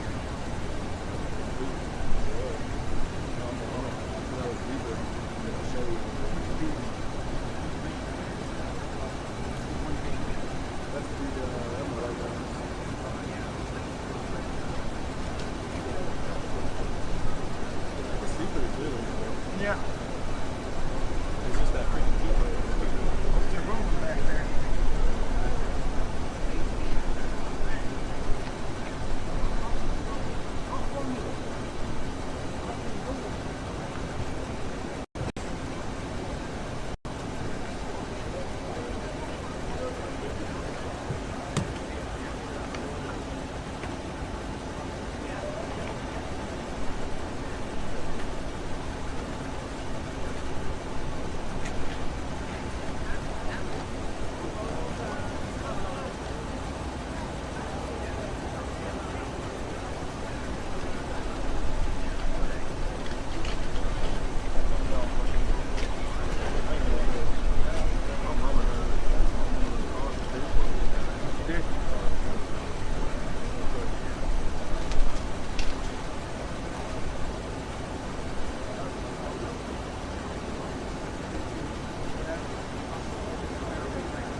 are you? Good. Good to see you. Comes up the thing full body. Huh? That one, they just loaded it around. Oh, man. No, that's what I thought, but they've been. No, maybe.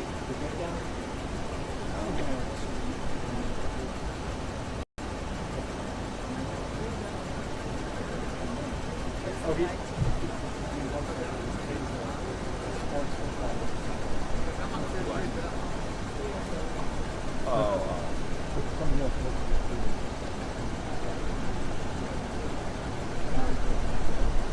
Sorry for the confusion. I saw a sign here. I didn't know that on the other side of the mail that turns to food.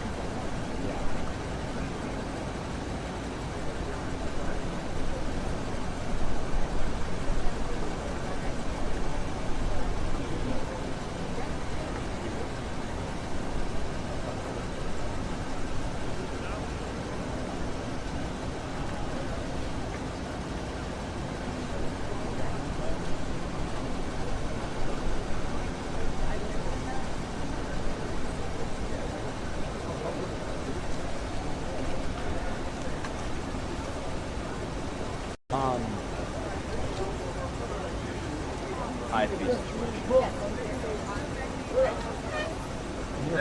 Yeah.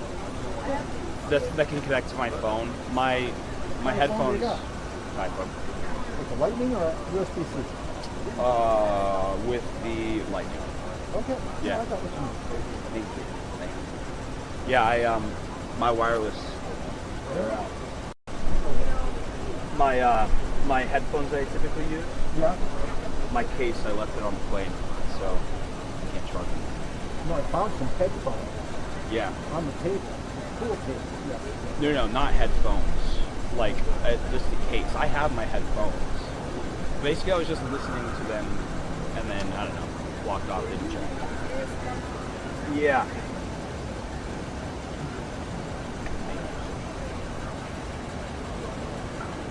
Down there, right? Yes. I have it down the hole. Got everything. I kind of got it over there.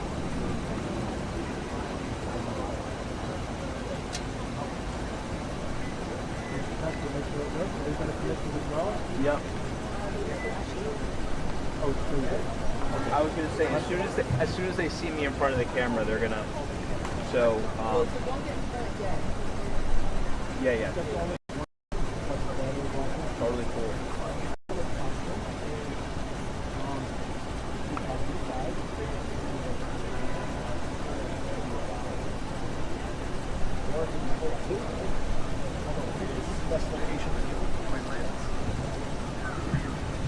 In this one too. Do I need my AirPods? Yeah, good. Okay, sounds good.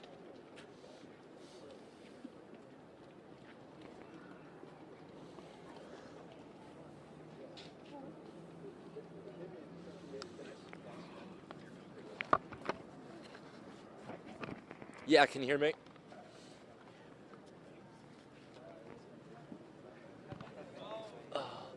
Yeah, sorry for not getting up till a little bit later. I just did not expect this at all today.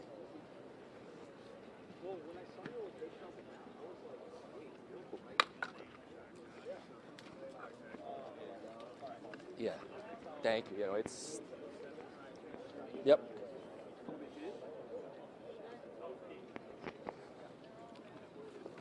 Okay.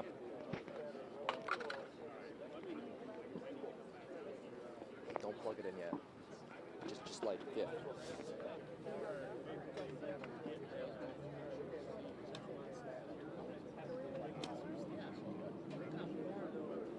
Okay.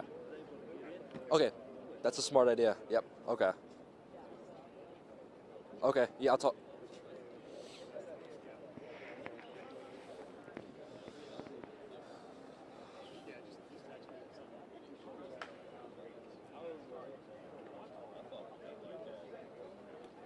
Yep. Did Johnny say, is it just me?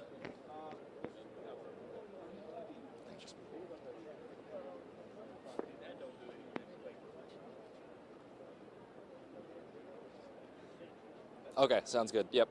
Sabrina's here too if we want to bring her in.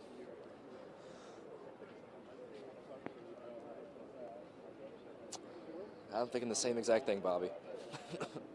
Thinking the same thing. I can just use the one mic. Well, we're just gonna. I don't know if you're going. Okay, let's just do this. We'll do this way then. I'll go in this one because these are my bites. I'll intro these, and then Sabrina will take the next live hit.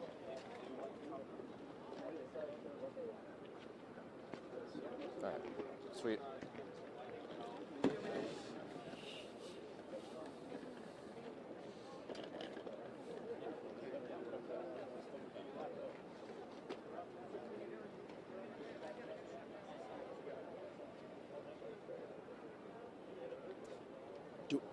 Do we,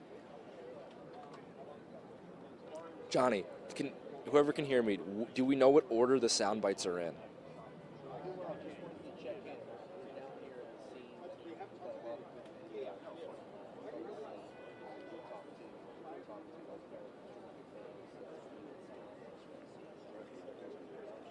Okay.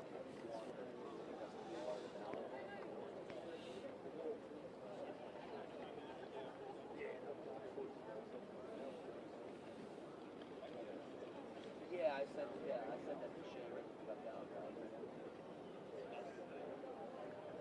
Okay, perfect.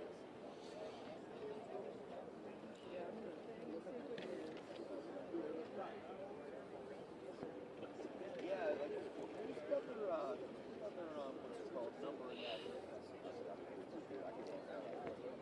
Sounds good. Thank you. Awesome. That was perfect. Thank you. That really helped a lot. Sweet. Is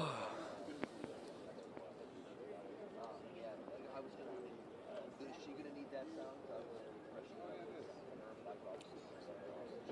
We are ready out here.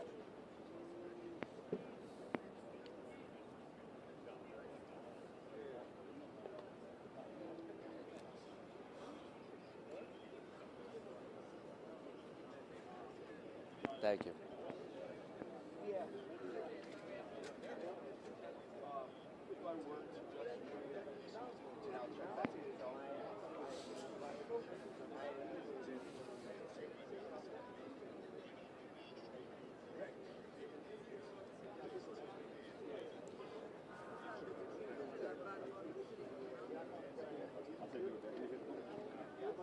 Sounds good.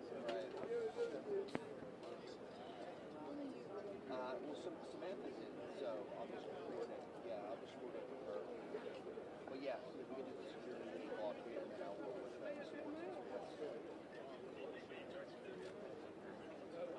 Thank you.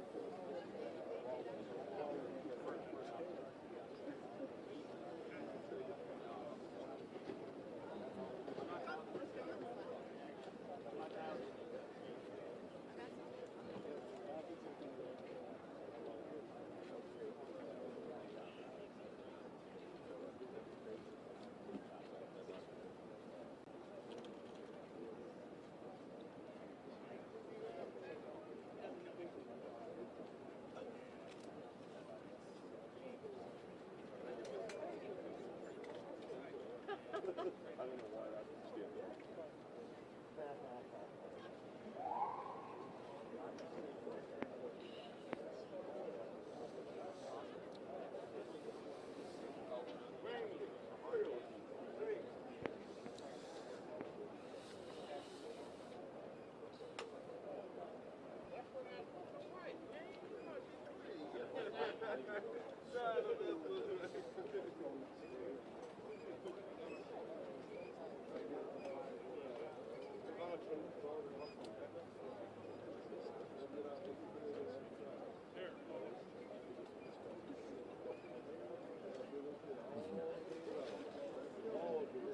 Yes, Trisha, we're staying at the Sheraton. It's right down the street, right here on Canal. Behind me, as you can see, is Bourbon Street. It's still completely shut down right now. We see different police out here, state police, local police. We also saw some FBI agents as well walking out of here recently. as of right now, in terms of details, we're still trying to learn more information in terms of 10 dead, over 30 injured as of right now. In terms of the game, you mentioned it there, we have no word on that. But right now, I've just been talking with some different people out here right by the scene. Walking around, all you see is people in Notre Dame and Georgia gear. You can tell a lot of fans made the trip down to New Orleans for this game and now are waking up to this shocking and terrible news. I had a chance to speak with some of these Notre Dame fans who made the trip down here, including people from Indiana, as well as also a student at Notre Dame, just describing the type of tragedy they woke up to and just how shocked they are to see something like this.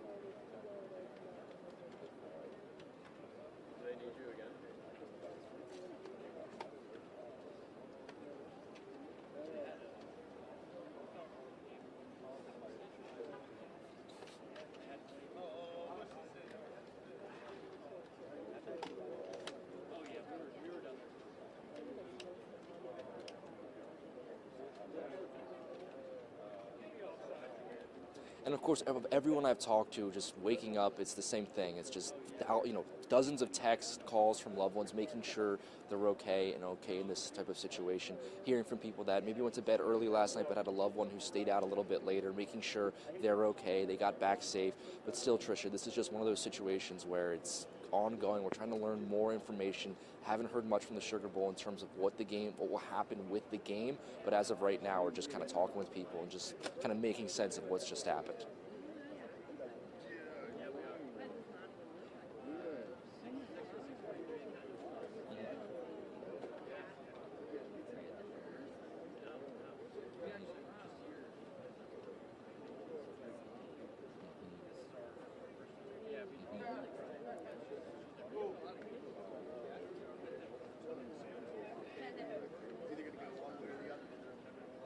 Yeah, less than a mile to my right, or over there to get to the Caesars Superdome where the game is scheduled to be played, and then over to my left, couple blocks that way, that's where the Notre Dame players are staying, and in fact the Georgia players are staying even a little bit closer in the Marriott right over to my left as well. So it's all just right down here. It's not very far, less than a mile, a couple blocks here, a couple blocks there. This is one of those situations where it's not all spread out. Everything's kind of right on top of each other in terms of that. So we're in one of those situations where everyone's right here, right where it happened.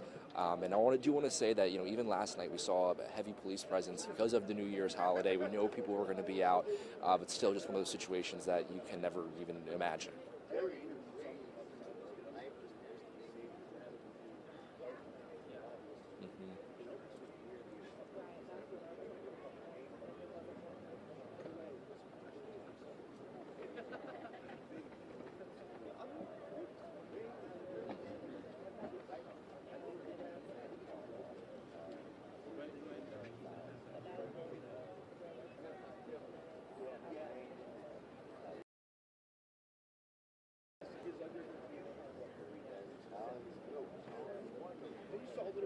Sounds good. Whew. All right.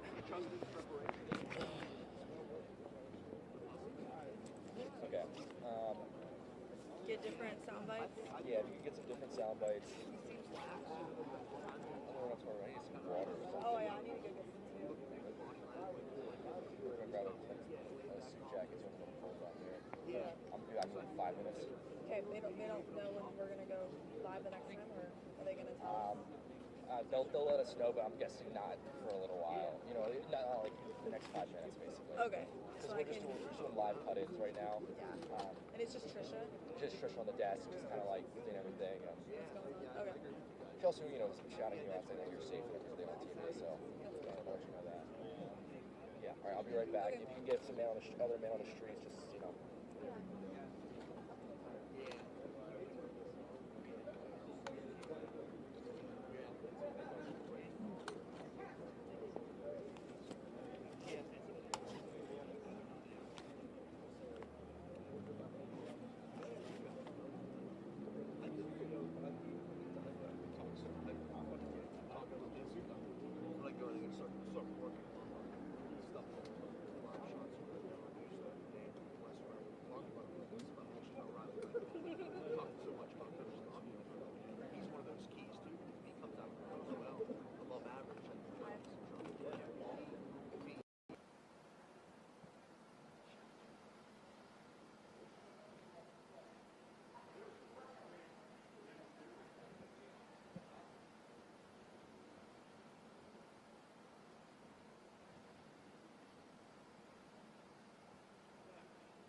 Cool.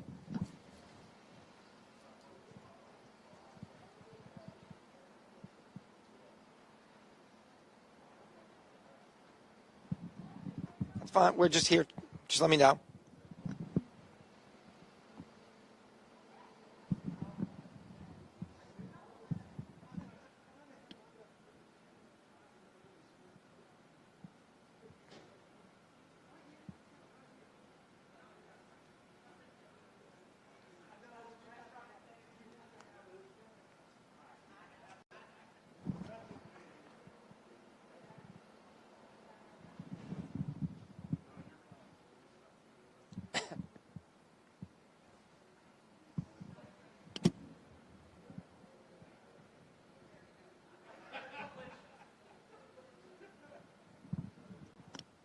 Okay.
All right, they said they're coming back to us in a minute here.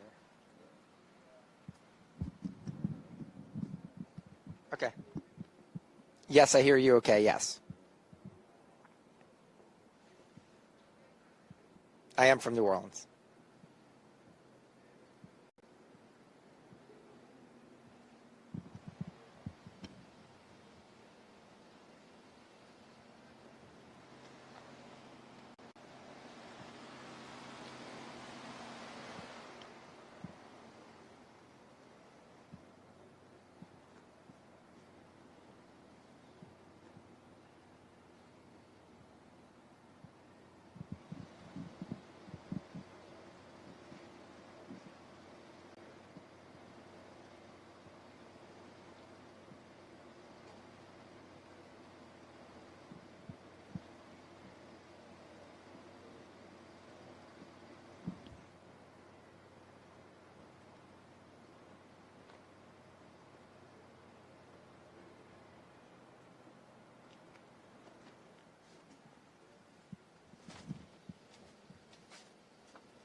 Yeah, it does. Look, I've been at WDSU for 20 plus years, and we've never covered anything like this. We have a city that is beautifully messy at times, and we deal with a lot of chaotic situations here. We have a massive crime issue, but we have so much history and culture. The FBI has taken over, where 30 people were injured, 30 plus people were injured on Bourbon Street.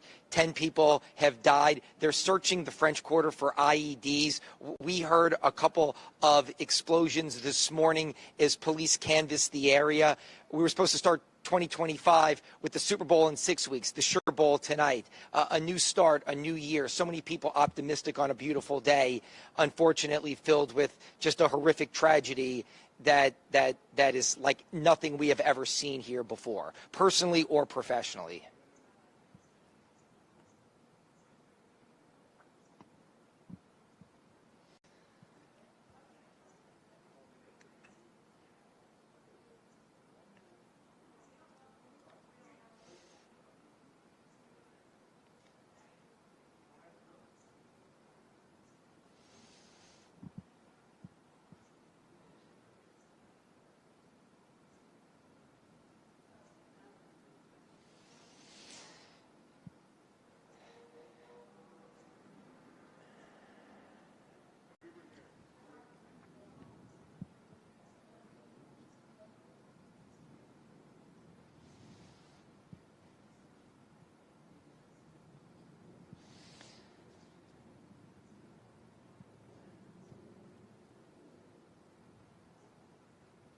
Yeah, so early this morning when we got out here, we met a woman who was crying on the corner saying, you know, my family was here, my friends were here, I hope that they're okay. And we've had people coming down wondering about the people that they were with and is everyone okay. I am going to step out of the shot here, and our photojournalist is going to get a shot, because sometimes they say, you know, pictures say 1,000 words. And you ask me about being from New Orleans. You're looking at the St. Louis Cathedral. That is the most iconic structure in New Orleans. On the other side is Jackson Square. This is why people come here, to see this culture, to see this history, to see these beautiful buildings. And this is like something out of a nightmare or a movie or a TV show, right in front of the most iconic building in our city. It's filled and littered with police tape right now. In the most popular street in the city is empty right now, and all the businesses are closed because of this horrific tragedy. So to me, this sums up everything right now. The St. Louis Cathedral, unfortunately, though, in the foreground, you have 3 blocks of police tape and law enforcement officers everywhere still canvassing the scene because they want to make sure that there are no IEDs like the FBI said. I mean, for people that live here and for local media, we see you all covering that.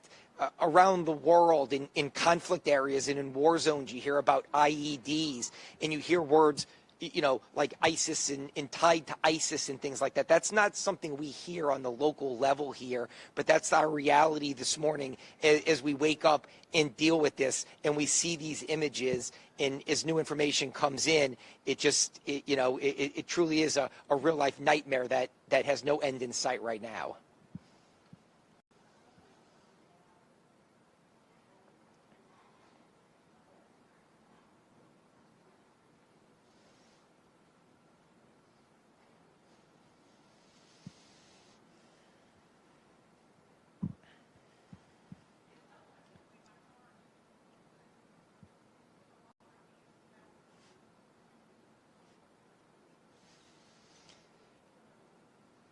Yeah, so we have the Sugar Bowl is still, as we speak, at a heightened sense of threat level or security. So the Sugar Bowl between Georgia and Notre Dame is still going to go on as scheduled, 8:45 Eastern time, 7:45 local time. New Orleans is hosting a record-tying Super Bowl in 6 weeks. Super Bowl 59 is coming up in our city. We've had law enforcement leaders and elected leaders now talking about doing more and working with federal agencies to make sure that something like this can't happen again. The crazy thing is that there is always a ton of law enforcement on Bourbon Street. One of the things New Orleans does well is big events, Mardi Gras, New Year's Eve, like last night, because that's one of the things, just for perspective. New Orleans is an all-night city. Bars here don't close at 2 a.m. 3 a.m. when that incident happened on Bourbon Street on New Year's Eve, it was as packed as it has ever been. So that affects the people here because we take for granted sometimes that we do these big events well and we're safe, and that's our time to shine. So when something like this happens, it hits the locals, it hits the tourists. The businesses are all closed right now. This is going to be one of their busiest days of the year. All the iconic restaurants and bars and tourist venues are now closed along Bourbon Street and in large parts of the French Quarter because of this. So this is affecting a lot of people, the ripple effects, because of this terrible, horrific tragedy that unfolded early this morning.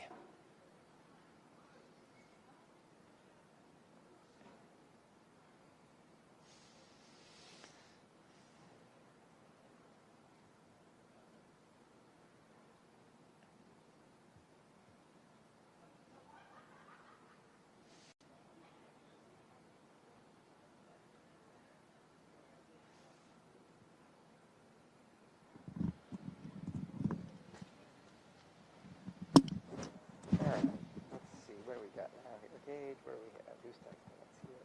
I'll check and see.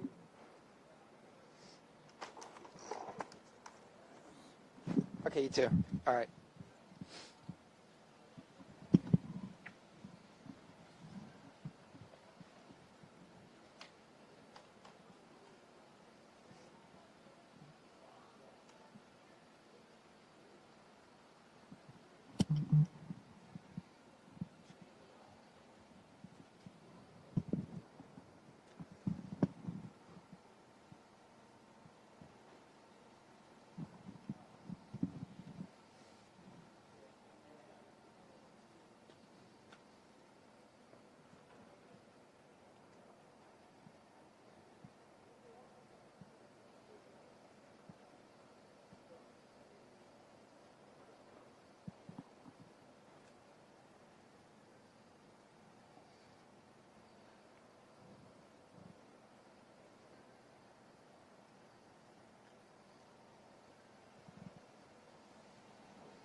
I got you, Chloe. I got you, Chloe. Yeah, I hear you. The FBI evidence response team. That's cool, because I can tell you the FBI evidence response team is also here.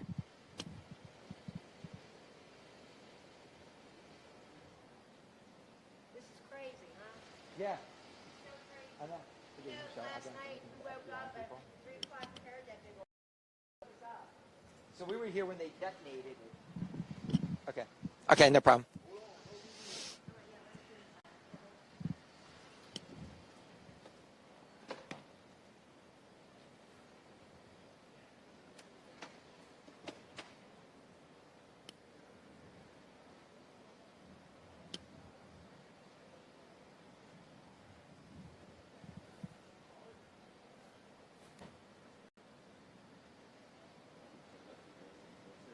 That wasn't there earlier. No, that's some of the stuff they blew up.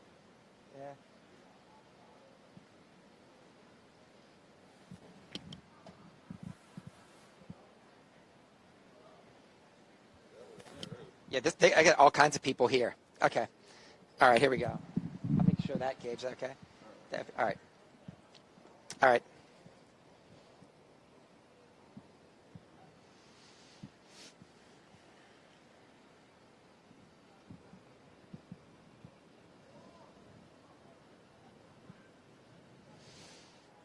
Yeah, hurry up before they leave. Okay. Okay.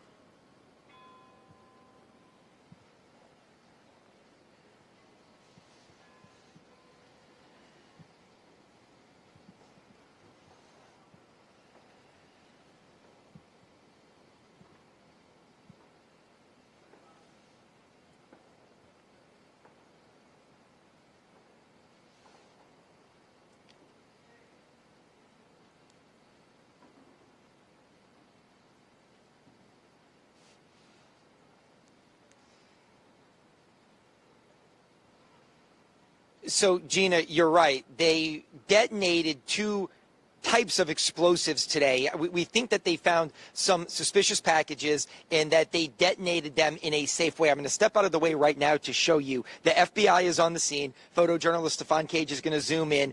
And this is called the FBI Evidence Recovery Team. They're wearing, you can see the footing that they're wearing right now, or at least some of them, is to protect the scene. So a lot of the people that we're seeing here with the FBI in this evidence recovery team are wearing what looks like doctor's shoes and in gloves, I assume, to make sure that they don't tamper in any way with this scene. Now, let me tell you about this scene. We're here at Bourbon in Orleans, right in front of Tropical Isle Bar. Of course, a landmark on Bourbon Street, a big party area, as everybody knows. We're in the shadow of the St. Louis Cathedral, and this is also if Stefan Cage can get that far on his extender. Royal Street is, of course, we've got Bourbon Royal Charters. Charter Street down there, you can see there's a lot of tourists on Charter Street right now walking around because, as Brittany said, the quarter is loosening up. Traffic is coming back into the quarter, just not Bourbon Street. And I can see people walking in kind of gawking, figuring out what's going on, wanting to see what's going on. And then you look here. So you have tourists on Charters. And then on Bourbon, you have police tape everywhere and FBI forensics experts on scene figuring out what happened. Now let me just take you back to about 6 a.m. We were here in front of Tropical Isle, and a state police trooper noticed what he felt like was a suspicious box of some kind, a suspicious package of some kind. We were told it may have even been an ice chest. He notified NOPD. They cleared the whole area out. They pushed us back a block, and then they called in the bomb squad. And that's when we heard fire in the hole and we heard an explosion. It sounded like a loud firework. It wasn't an explosion, just for context, that shook buildings or reverberated. It really sounded like a firework. Then about 10 minutes later, we heard another officer scream, fire in the hole. and we heard another small explosion, and now they have police tape everywhere, and they are going through it, and you can see, I don't know if you can see their feet, the two on the corner right there, they're wearing the booties, obviously, to the protective footwear so they don't trample or step on the scene with those blue coverings on their feet right now as the FBI goes through a scene that may be connected to the suspect and to what happened in the 100 block of Bourbon Street earlier today. And you can see the bags that they're taking out right now, obviously some type of evidence, but the FBI, a heavy presence right now as they go through this scene, which they assume through their investigation may be connected to what happened with the suspect and in some of the devices that he may have left throughout the quarter. Also, I'll point out that we don't see the foot traffic of the police. Right after they found that first suspicious package at about 6 a.m., they had massive numbers of NOPD officers with gloves, flashlights, going through every trash can in the quarter, looking under every car in the quarter to see if they could find any more suspicious devices. I haven't heard of any. I haven't heard any more pops or explosions, but we did have two here in front of Tropical Isle. Also, a lot of employees, remember this is such a busy tourism day for us, have been trying to get to the bars and the restaurants on Bourbon Street to find out that these businesses are all closed today. Many in the quarter are closed because they can't open because of this ongoing situation that is really unprecedented. I know you all have been on set talking about being from this city. A lot of us on set and in the field have worked in this market for 20 years and have never seen anything like this. But that's where we are right now as we start 2025, a horrific scene that seems like something out of a movie. Unfortunately, it is not. It is a real-life nightmare right now.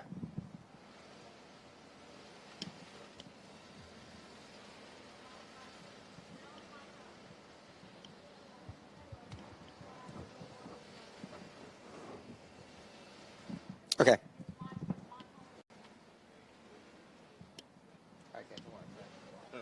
Maybe they don't need us for a little while.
Yes, Chloe, I got you. I got you.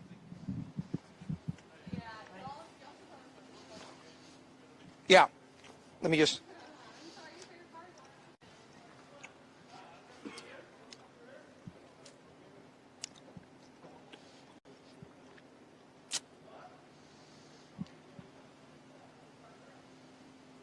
Oh, the Sugar Bowl's been postponed.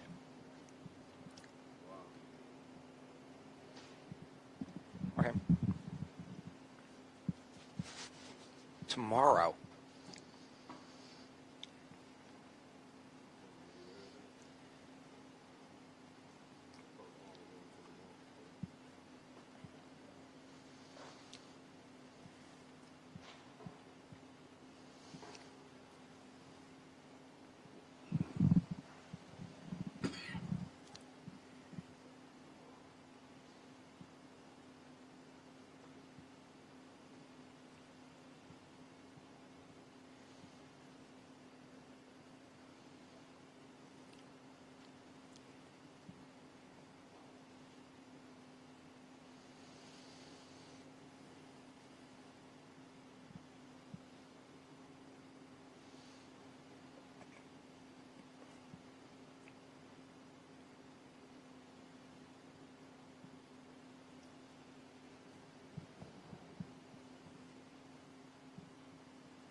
Yeah, just to follow up on that for some perspective, because I keep alluding to the fact that the three of us have been at WDSU either just under or just over 20 years, and we're all born and raised in the city. The last time that the Sugar Bowl was postponed or moved, Hurricane Katrina, they had to play the Sugar Bowl that year in Atlanta, Georgia, because the Superdome was under construction following what happened during August of 2005. So this would be truly unprecedented, or not completely unprecedented, but unprecedented for the first time in 2 decades since Hurricane Katrina devastated the Superdome and it was under construction. So obviously what you all are reporting is accurate, which I believe it is. It seems like the prudent thing to do and the smart thing to do out of an abundance of caution. It's a college football playoff game, Notre Dame versus Georgia.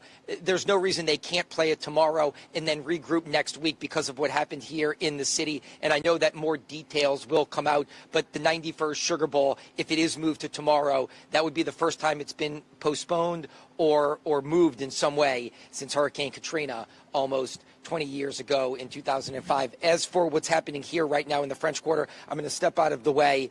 You're going to get a live look at Bourbon Street.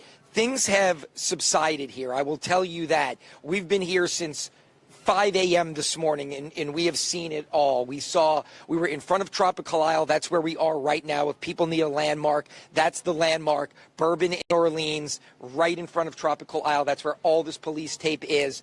We were doing live shots from here showing you towards the 100 block where all of the horrific crimes happened earlier today in the heavy police presence. Well, then a Louisiana state trooper put police tape up everywhere, and Bourbon Street is still locked down, but the streets around Bourbon Street are open, and there is more foot traffic here and more car traffic in this area.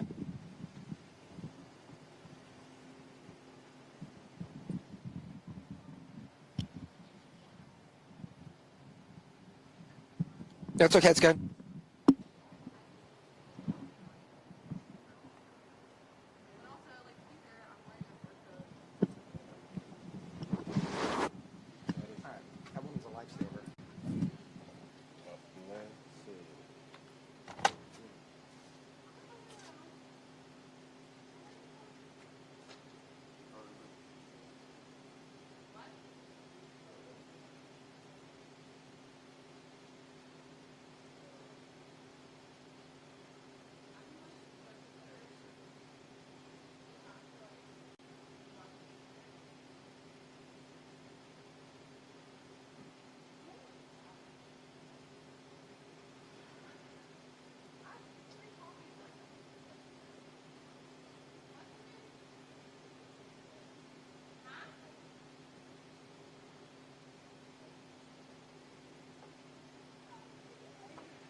Yes, Chloe, I hear you. Yes.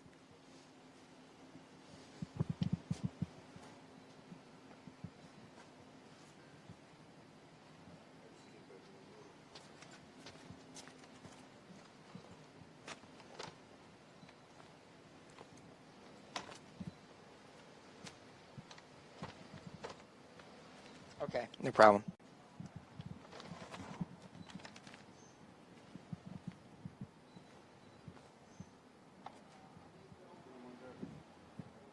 They're doing an interview right now.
It'll basically be the same thing I've been doing, but yes, no problem.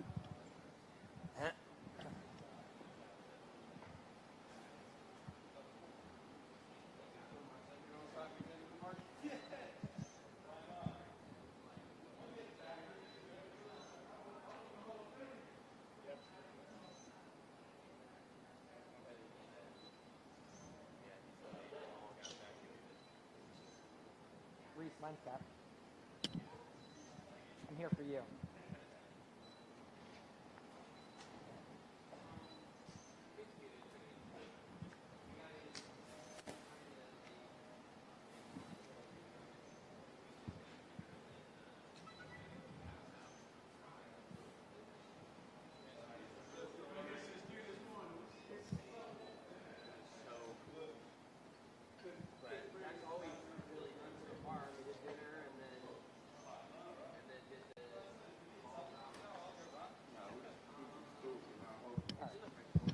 Yeah, it's cool when we're done.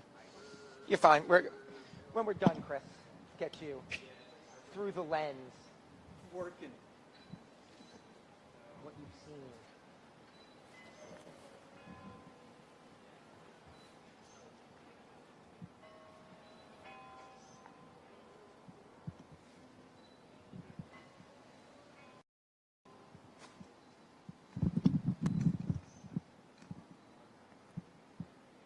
Chris, how many blocks you been on today?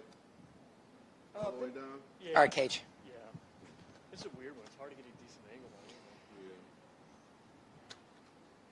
Yeah, we do, and I'm going to put somebody on the spot here. This is Chris Granger. He's a professional photographer. I know, I'm sorry. You're one of the best. Look, he really is. He's a gifted photographer. You've covered a lot of things around the world.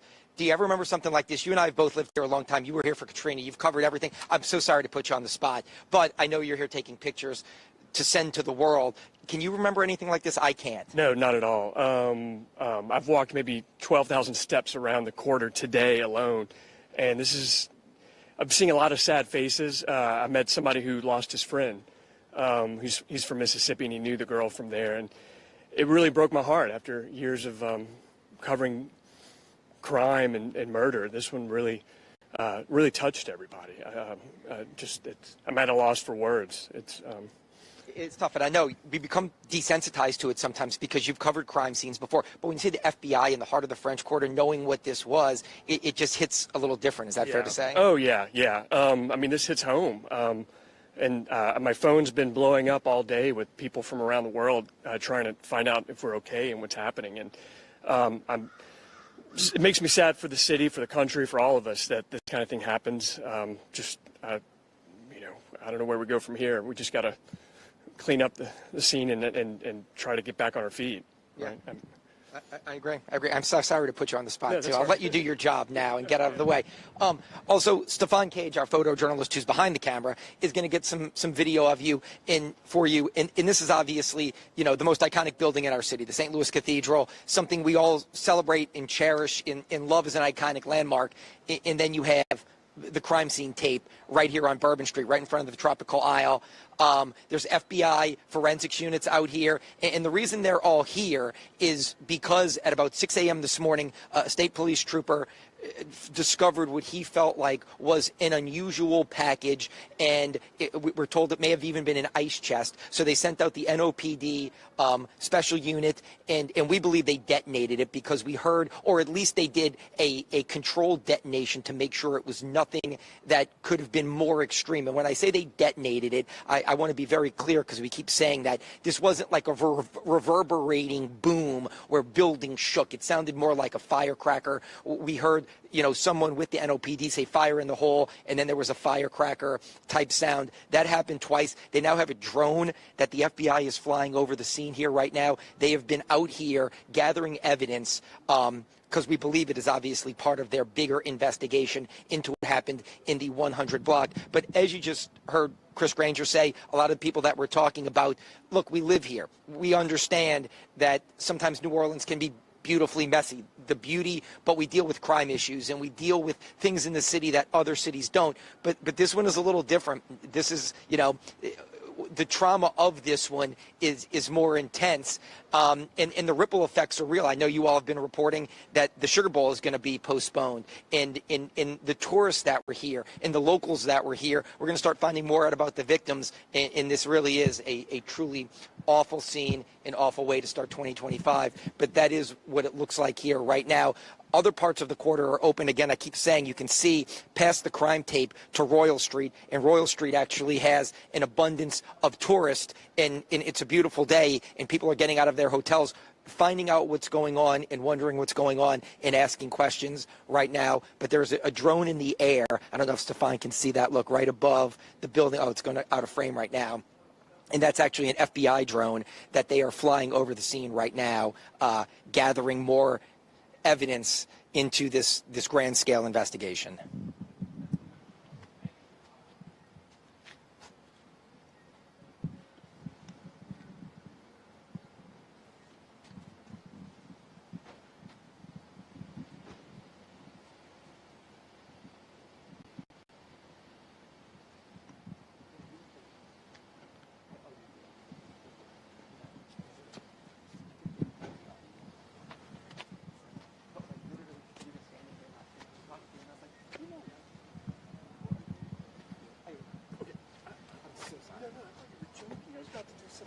Right, no, just silly, whatever, No, but thank you. Like I said, he and I have been saying, they want to be shot for all the interviews and stuff. They hate me. So we're just kind of locked in here. Yeah. I hope that made some sense. I know, it's fine. That's what everybody's saying about how tragic it is. Okay. I mean, it was great. And I apologize for doing that. But I was like, you know what? I'm just going to do it. I guess if you would have asked me, I'd be like, so Right. maybe you just jump in. Yeah. So, oh my God, I'm glad I didn't say anything stupid. No, it was fine. It was fine. So, I apologize. Right away, somebody texted me like a photo. I'm like, you're like, I'm wait, like, oh, yeah. what's happening here? All right. So, okay. I'm sorry. Yeah. No, that's right. You owe me a lifetime of beer, whiskey, or wine or coffee. So you definitely postponed again, right?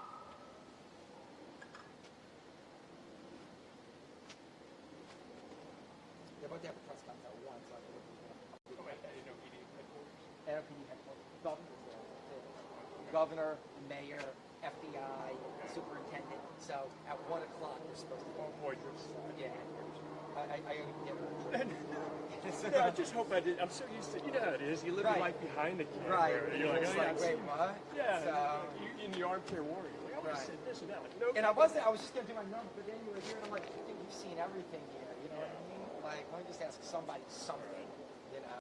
Yeah. So. No, no, it's fine. I just hope that made sense. Well, I just hope that they actually postpone, since since I put out there that they're postponing the Were Sugar you Bowl. supposed to be at the game? Well, Or- yeah, but I mean, that- are you gonna go? Are y'all gonna go? Like, you don't have to go outside of it and cover it. No, right? Have somebody over there, like just roaming around the dome. Well, Kendall and Sharif are going to do that. Now, they call me in. I came in. Yeah, what at time did 4. you start? I got a call like at 4:30 in the morning to come in because what was going on. I actually called looking for my brother because they wanted him to come in and anchor, and then they were like, "Hey, can you come in too? We're calling everybody." And I'm like, "Yeah, that's fine. I'm coming." Yeah, it's supposed to be off today as well. I know.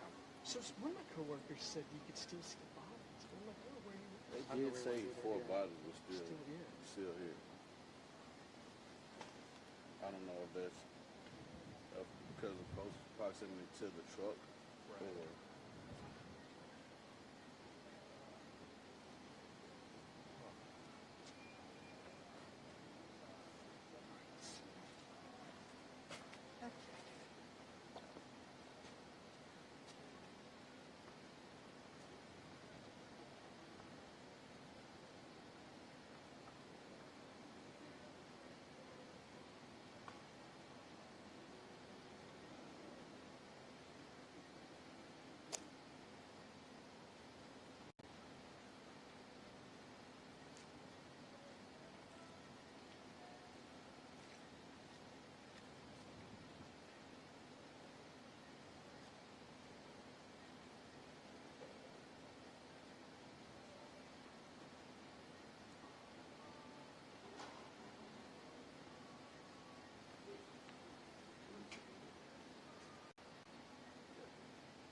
Look, been here 5 years. Ain't seen myself yet. Still waiting on one. Yep. Hold on real quick. Hello. Felt bad putting them on the spot, but we actually saying the same stuff over and over. That's great. So.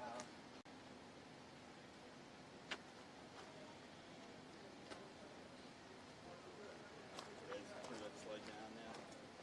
Yeah, I mean, well now, when we got out here, we were out here and we found this suspicious package here, and they got it blocked off. Now, it's just broken. You can see it on Royal. You can walk around. I don't know how it was. There's even a lot of them here for hours. Yeah, so, yeah. because if we leave, we're not getting back in, Yeah. Like, so, yeah. So we just have to get out here. So I just got offered it. Yeah, well, dude, so this woman right here was Yeah. like, dude, she was like, you don't really think we can use my cards? I'm like, yeah. She gave me coffee, toast, and apples. Man, and I was what like, a dude, latte. it really is not like, personal work. I mean, I woke up, I stayed up till like 1:30 last night getting like just like with the little papers, getting like some champagne and everything like that. I went to bed, I'm like, Ronnie calls me at 4:30, like, dude, your brother has to come in with a great red light. And I'm like, what? And so I tried to call him, and then she goes, you know what? I'm going to call it out. I'm like, yeah, I'll do my best, So, Yeah, I was like, when I woke up this morning, I saw a mass pepper event. I went to post it for like New Orleans, but I got a word out. It's got to be a real thing. yeah. But it's that day off.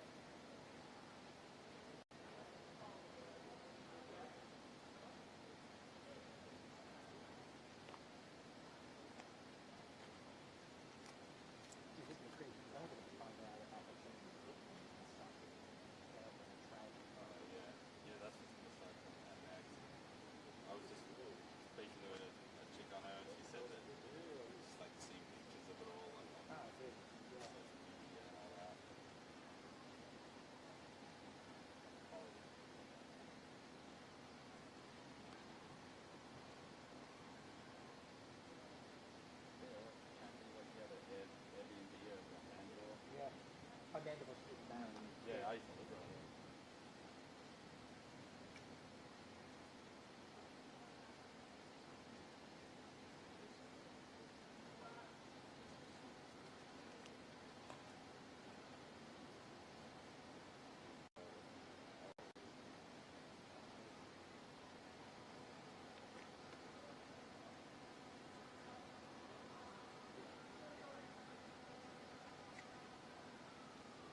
Huh? Keep the shot up while they take this presser.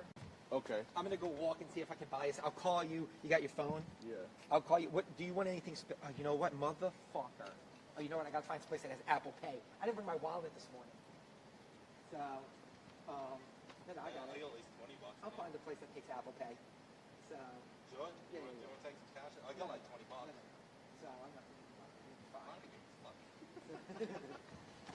Is there anything you want? I'll call you.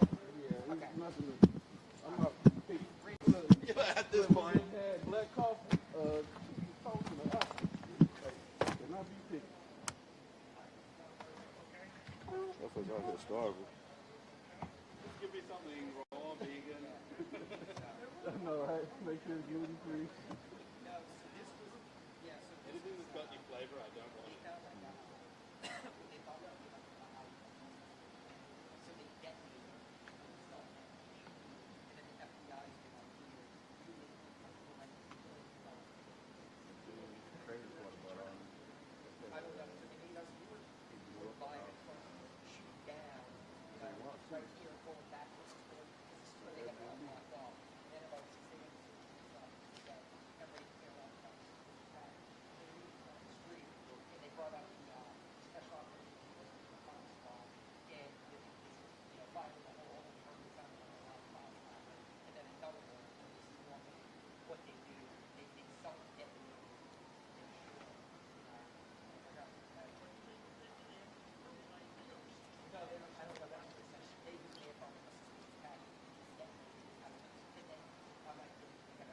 Thank you. Appreciate your help.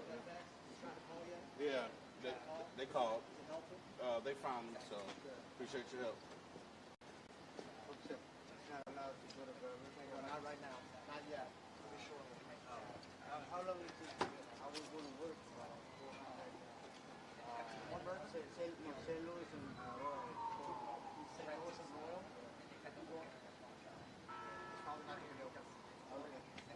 Maybe 2-3 hours?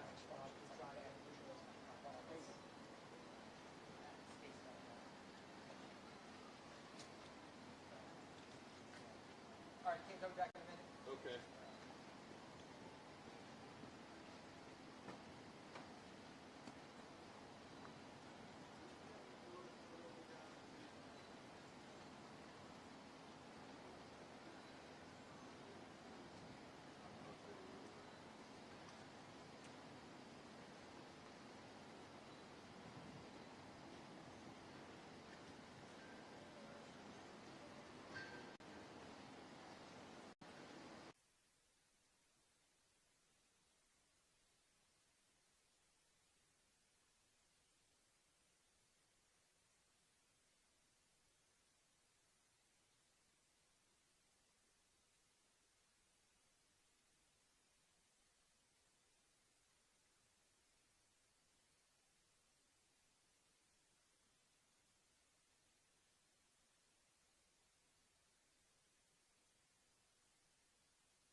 working diligently to investigate and find answers on behalf of the victims, the citizens and residents of Louisiana, and everyone visiting the city.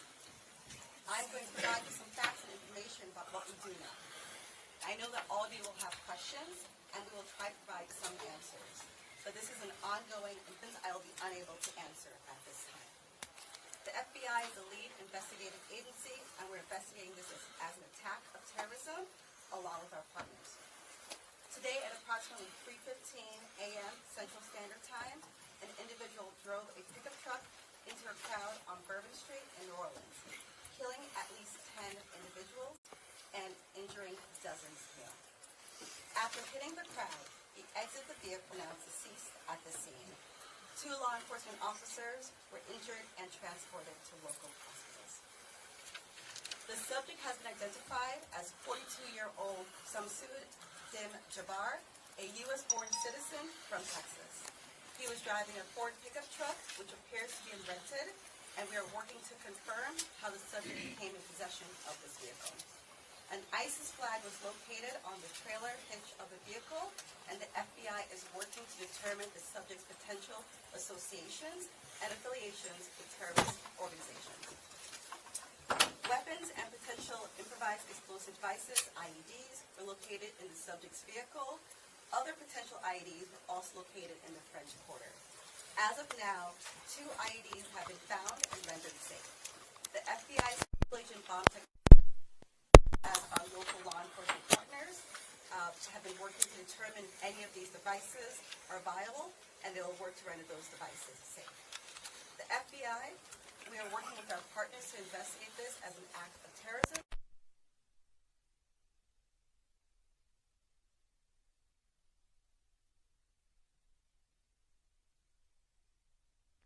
I believe that Jabbar was solely responsible.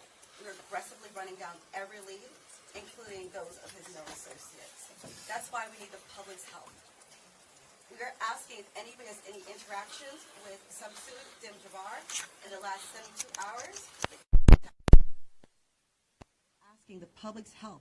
We're asking anyone who has information, video, or pictures to provide it to the FBI. We have set up a digital tip line as well as our 1-800 number, 1-800-CALL-FBI. Please provide us with any information that can assist us in this investigation. Once again, thank you for your patience and assistance. For an updated statement or information, please check the FBI's website and our social media accounts. I will now turn over to Mayor Contextual. Thank you. Thank you very much.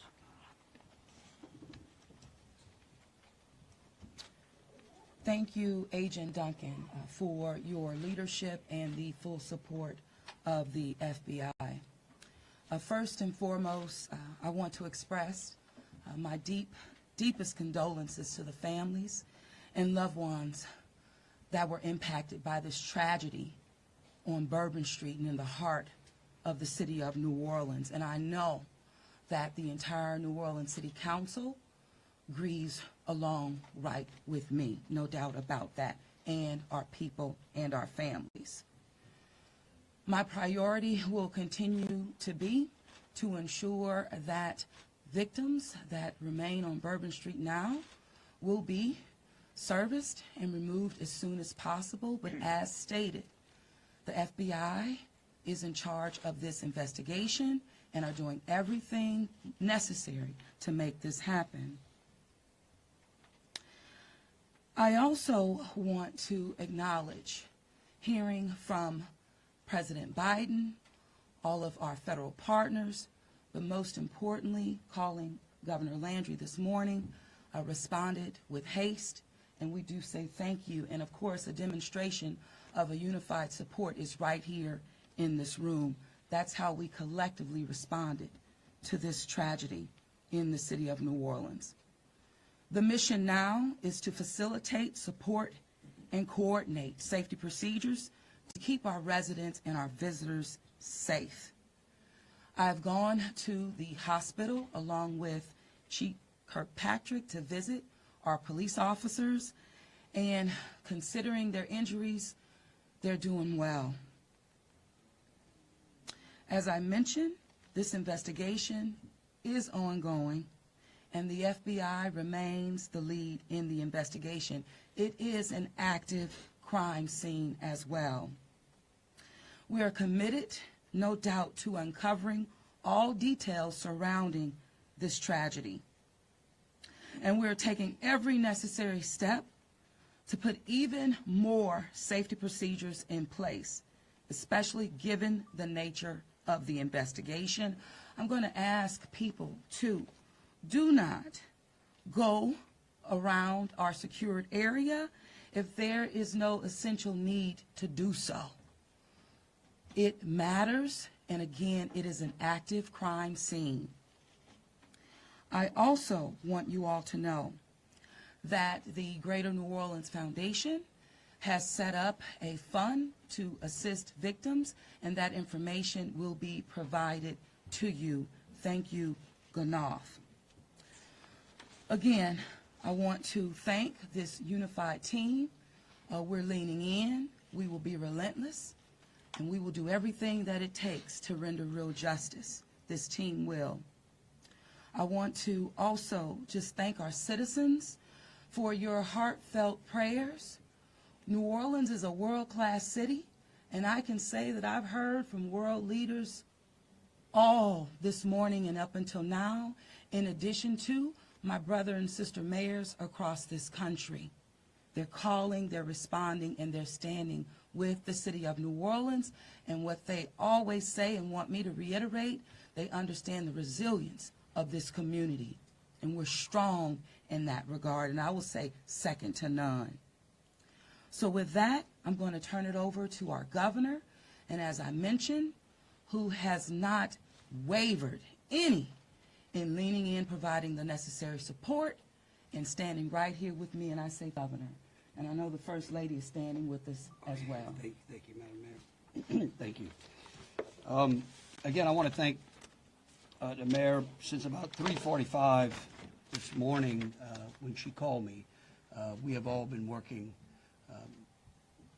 just around the clock to both secure the city and to solve this tragedy. I want to thank our law enforcement officers. I want to thank our medical personnel. I want to thank our first responders.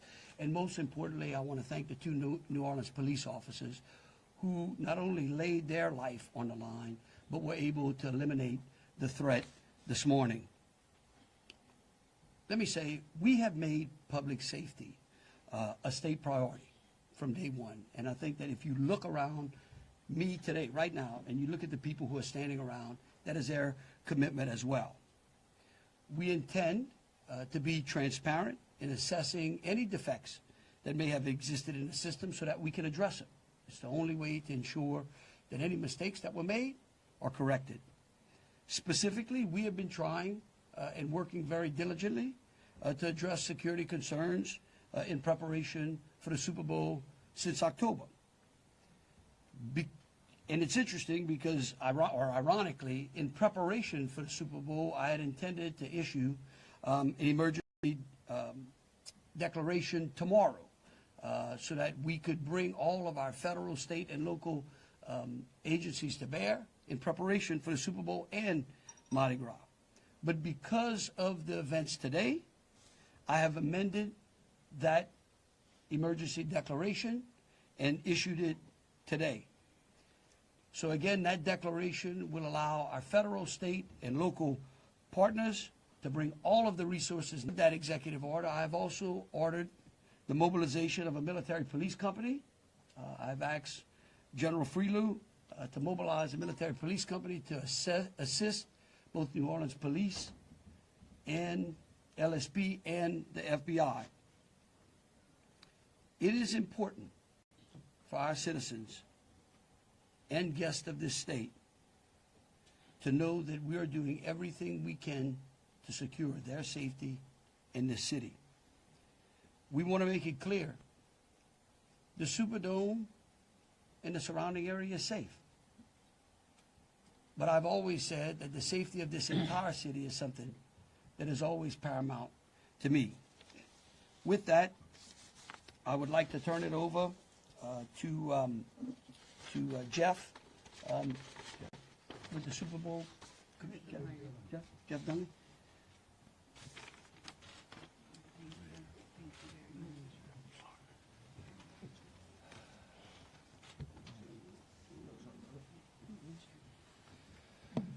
Good afternoon. Obviously, we wish we weren't here for this reason today. The Sugar Bowl Committee has a 90-year history of being a good corporate citizen for the city of New Orleans, and that's why this families as we all work through this. Of course, anytime we have a major event in the city of New Orleans, public safety is paramount, and we have full faith and confidence in the governor and the mayor and all the assets, the federal, state, and local resources that they've applied to this event so that we can ultimately bring those responsible to justice and carry on with the major events that we have in front of us. Speaking of which, we were scheduled this evening to have a CFP quarterfinal played in the Superdome at 7:45. We have been in consultation with ESPN, with the College Football Playoff, with the Southeastern Conference, with the University of Georgia, with Notre Dame, all parties, and all agree that it's in the best interest of public safety that we postpone the game for 24 hours. Work is fast about to set up a safe and efficient and fun environment for tomorrow night. There'll be more details on that in the coming hours, but for now, that's the plan, that we're going to move forward and play the game. And again, we reiterate our thanks to everyone up here for the important work they're doing. We live in the fun and games world with what we do, but we certainly recognize the importance of this, and we're going to support it 100%. So thank you. I'd like to bring up Senator Kennedy.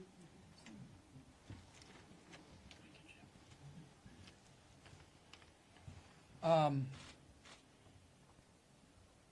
wish I understood better why bad things happen to good people. If I make it to heaven, I'm going to ask. For those people who don't believe in objective evil, all you have to do is look at what happened in our city early this morning. I am, if this doesn't trigger the gag reflex of every American, every fair-minded American, I'll be very surprised. I'm here because these are my people. I'm here because these are my people's friends. I'm here because there are a lot of Louisianians that are scared tonight. I don't want them to be. There's a lot of information going around. Some of it is actually true. Some of it isn't. The federal government is now in charge of this investigation. By that I mean the White House, the FBI, the Department of Homeland Security, and the Department of Justice. I have not talked to the FBI. Maybe they've talked to my staff. I don't know. I did talk to the Secretary of Homeland Security a little while ago. And I told him that with all the respect I could muster, that we expect to put the full force and resources of the federal government behind this investigation. Our state troopers, our local police departments, our sheriffs, we've got many sheriffs here today, have been terrific so far. The federal government is cooperating with them. I hope that will continue. Here's what I want to ask from the federal government. Catch these people. Catch these people. And then tell the American people the truth. Now, I don't want you to tell us yet anything that's going to interfere with your investigation. And there are things that I've been told that I think are true that I'm not sharing with you today because it could interfere with their investigation. But after we get to the bottom of this, they need to tell the American people the truth, and the people of New Orleans the truth, and the people of America the truth. I think the mayor and the governor are very wise to postpone this ball game for 24 hours. There's just too much stuff we don't know. and it's just not worth it. But I guess my final point is, I will promise you this: I will, when it is appropriate and this investigation is complete, you will find out what happened and who was responsible, or I will raise fresh hell. And I will chase those in the federal government who are responsible for telling us what happened, like they stole Christmas. Thank you, Senator Kennedy. Congressman Carter, I think. Thank you, Governor. Thank you, Mayor. Thank you, Senator Kennedy. Thank you to all of our law enforcement agents for doing a yeoman's job, for stepping up at a time when we needed you most, for employing the resources of all of our partners. This is all hands on deck, from the White House all the way down. I've been in communication with the White House since early this morning. Secretary Mayorkas, leaders in all of our federal, local, and state agencies. The President has made it very clear that he intends to bring every resource to bear to not only tell the truth, but to provide the resources to bring these cowards to justice. I want to personally thank the men and women in uniform who put their lives on the line to protect our citizens and our visitors. To our mayor and our governor for acting expeditiously and bringing us all together. To our sheriffs from the surrounding areas who have been Johnny on the spot, recognizing that if it happens in New Orleans, it can happen anywhere. We don't have the luxury of being myopic. In this community, we work together. We don't point fingers. We don't blame. We go after the bad guys. Let it be clear that the full faith and credit of the United States in every agency therein is on the ground, working. And for those who may have played a role in this horrific act of cowardice, we will find you. We will bring you to justice. New Orleans is a place that heralds its ability to protect its citizens, that heralds its ability to manage major events, Super Bowls, Sugar Bowls, Mardi Gras, Jazz Fest, Essence Festival. You name it, no one does it better than law enforcement in New Orleans and in the surrounding area. Kudos to those 2 officers who've been wounded. Our hearts go out to those who lost loved ones. Our hearts go out to those who are wounded and on the mend in the hospital. Citizens, now is the time to stay calm, to be vigilant. This is not a time to come out to sightsee. Listen to your federal, local, state officials. Be vigilant. If you saw something, say something. If you know something, tell someone. There are tip lines, there's information available. Please, all hands on deck. Rest assured that the decision that was made to postpone the game was not done lightly. It was done with one single thing in mind: public safety. Making sure that the citizens and visitors of this great city, not only for this event, but for every event you come to in Louisiana, that you will be safe. And we will use every resource possible, as the governor has said, as the mayor has said, and every law enforcement agent here has said. Our energy, our commitment will be to make sure that you are safe now and for every event in the future. God bless you, and let's stay strong. Thank you, Congressman. Attorney General.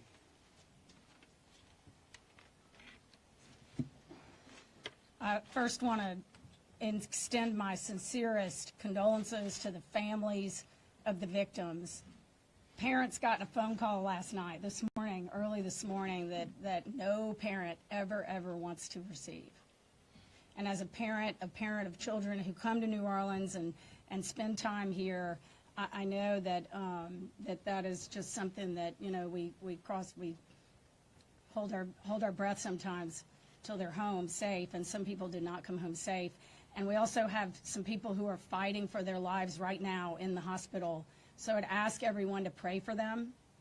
They need our support and they need our prayers. This was a heinous act, a heinous, cowardly act, and we will find them, and we will bring them to justice. My office will be providing both investigative and prosecutorial support to the City of New Orleans, to the District Attorney, Jason Williams in New Orleans, as I have done for months. We will continue to do that. We will provide the governor with whatever support that he needs, and the Governor's Office of Homeland Security, whatever support that they need. I'll be here to help. I will be here to stand with the City of New Orleans. We will bring them to justice. Thank you. Thank you. Thank you, Governor. Thank you, Governor and Madam Mayor. For those who do not know me, I'm the Chief of Police of New Orleans. My official title is Superintendent, but my role is as Chief of Police. You know, you've heard some of the details today, and over the last 24 hours, we had approximately 400 officers in the French Quarter. And as we know, this is not just an act of terrorism. This is evil. And when we face evil, we have a choice. We can run in fear, or we can indeed stand in strength. In a time of crisis, people are looking for leadership. You are looking at the leadership. And I promise you, as the Chief of Police of this city has been tried by fire before. But fire purifies. Fire makes things stronger. We have a plan. We know what to do. We are going to get these people. There is a path forward. Very pleased that we will be back to having a wonderful game tomorrow night. New Orleans police have proven their ability to make the city safer. Just 2 years ago, we were the murder capital of America. Today, from that time 2 years ago, we have driven our murder rate more than 50% down. So we have a track record. But this is different because it's terrorism. Now, I want to thank all of our law enforcement partners. You're fabulous, and we appreciate the partnership. But last night, 3 of our officers engaged this terrorist who shot at them. 3 of the officers returned fire. Those officers did not run in fear. I liked what the mayor said this morning. New Orleans police and all law enforcement is built. We are built for dealing with evil, with things that would cause others to be in fear, but instead our officers, and last night NOPD particular, stood strong. They did not run. They did kill the terrorist. We have 2 officers indeed who received gunfire. They will be okay. We have personally gone to see them. But this is leadership for you. And I promise, as the Chief of Police of this fantastic city, that I will be strong and firm and fearless. Thank you. Thank you. In wrapping it up, I want to just close with a couple of things. I want to thank Senator Kennedy and Congressman Carter. I want to thank again all of our law enforcement officers out there. I want the families of the victims to know that I will be issuing an executive order that tomorrow, when Notre Dame plays Georgia, every flag of every state building in this state is going to be at half-mast. In remembrance of them, but remembering something else. That fear in this state is a liar. And these folks right here are going to make sure that justice is served. And for the citizens out there that were saying, well, man, do I really want to go to the Sugar Bowl tomorrow? I tell you one thing, your governor's going to be there. That is proof, believe you me, that that facility in this city is safer today than it was yesterday. And as we come to additional events in this city, I know in speaking with Senator Kennedy and Congressman Carter, and FBI acting director, and the incoming administration, that they are going to ensure that this city has the resources necessary to protect our citizens and our guests. And so with that, we'll take some questions. All right, if you could, we'll start over here with CBS. Katie, we'll work our way across the room. If I miss you, just give me a holler. I may not see you. Go ahead, Katie. Thank you, sir. Katie Weiss with CBS News. I mean, I think this has been a really tough day for a lot of people, but at this point, we're hearing that the death toll, according to some FBI sources, has gone up to 15. Is this true? Who wants to answer that? Yeah. I can speak for it, I guess, unless you have a final number. We do not have a final number. We know that we have confirmed 10, but we did have people who had been transported who were in critical condition. And so I do not know that, but I can confirm 10. And one quick follow-up question, if I may. We know that there have been some local records in Texas about a misdemeanor background on this suspect. Any signs or warnings ahead of time about this person or their plans for what happened this morning? Because that is the investigation part, I will give the FBI. At this time, we cannot go into details about the subject's history. What I can tell you, the person was an Army veteran. We believe he was honorary discharged, but we're working through this process, figuring out all this information. The goal with the FBI is providing you with the most accurate and complete information. So once that information is confirmed, we'll make sure we push that out. Thank you. Ariel. At this time, do you know exactly, as far as the victims, how many are from here in Louisiana versus out of state, and their ages maybe? At this time, I can't go into details about all the victims. We want to make sure that first that the family is notified appropriately before we put any information out there. So once the families are all notified, then we'll go ahead and release a statement to everyone. And I would ask the press, in relation to the victims and those that are in hospice, if we could just refrain from worrying about them so their loved ones can take care of them, and the medical personnel that are trying to get them out of the hospital can do so.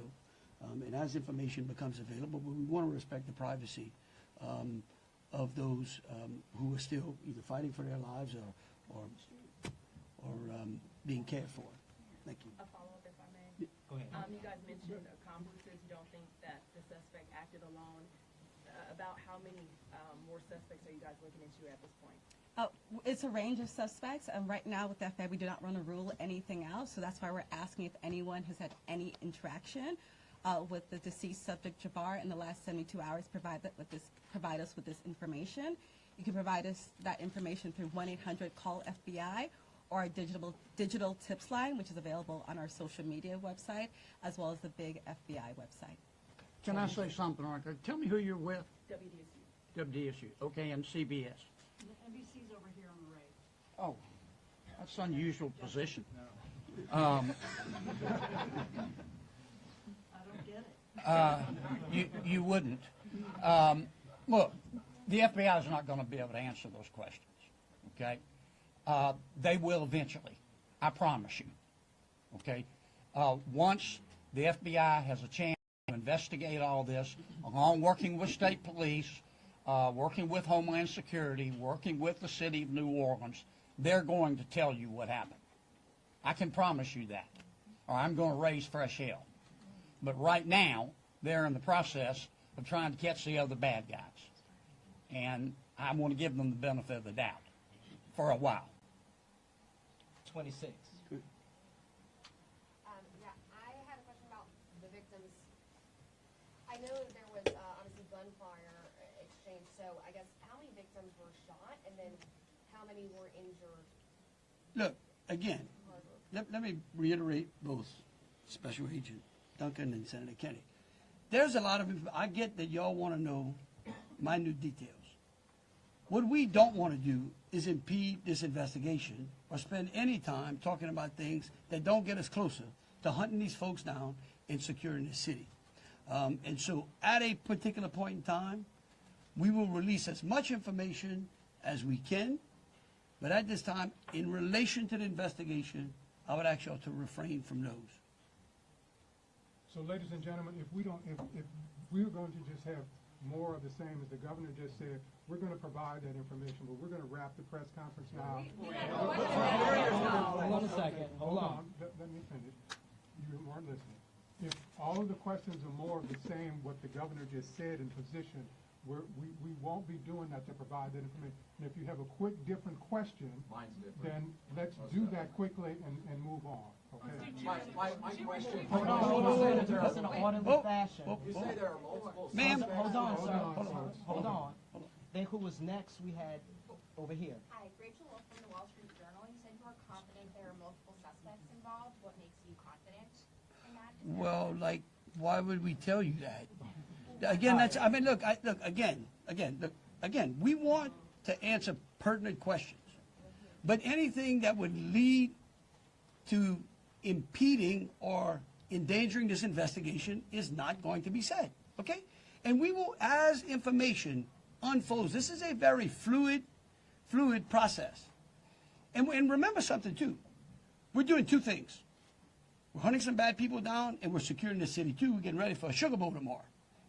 So if y'all would, again, if you have questions regarding Sugar Bowl, the safety of the city, or something to that effect, we're happy to answer. Over here. Okay, go ahead. Go ahead, Alyssa. Usually in parts of the French Quarter, specifically in parts of Bourbon Street, there are bollards. We're hearing that some of those may have been down because of repairs. Can you speak to that, and maybe was there any backup option of putting a truck there or an NOPD car there? Well, let me tell you, yeah, one, I'm going to let the mayor answer. I want you to know that's one of the first things I thought of this morning when the mayor called me, okay? And I will tell you that whatever the problem was is going to be solved. Thank you, Governor. Thank you, Governor, and thank you for the question. I do understand that it's been on your radar since this morning. As it relates to the bollards on Bourbon Street, over 10 years ago, over 10 years ago, the city of New Orleans implemented an infrastructure project placing bollards on Bourbon Street. Shortly thereafter, the malfunctions of those bollards ensued from Mardi Gras beads on down. But the New Orleans Police Department, of course, deemed them inefficient because they did not operate the way that they were intended to do. Because the city of New Orleans is hosting Super Bowl this year, it gave the city of New Orleans an opportunity to go further and deeper with infrastructure improvements, as we've been talking about. So as a result of that, we were able to build in bollard replacement into our Super Bowl infrastructure package. And because of that, the city of New Orleans has moved forward with that infrastructure that is nearing completion. Bollards were not up because they are near completion, with the expectation of being completed, of course, by Super Bowl, way before Super Bowl. But that is the reason. Now, the New Orleans Police Department and Chief, you can speak to the deployment to respond to our needs and existing conditions. All right, so we have been aware of the bollard situation for a long time, and we did indeed harden those target areas where the bollards are. We have patrol cars out there as a hard target, as well as with barriers. Now, I want to share with y'all, if you did not know, that this particular terrorist drove around onto the sidewalk and got around the hard target, where he did have a car there, we had barriers there, we had officers there, and they still got around. Now, the wedges that you see out there as well, we knew that that had malfunction problems. And I want you to understand, let's say we put the wedge up and it got stuck. There is no way that ambulance could get in or out, people couldn't get in and out, so we knew that these were malfunction. So we did indeed have a plan, but the terrorist defeated it. A follow-up, if I Yeah, may. let me just say this. We recognize we got a problem right here, right? We're going to fix it.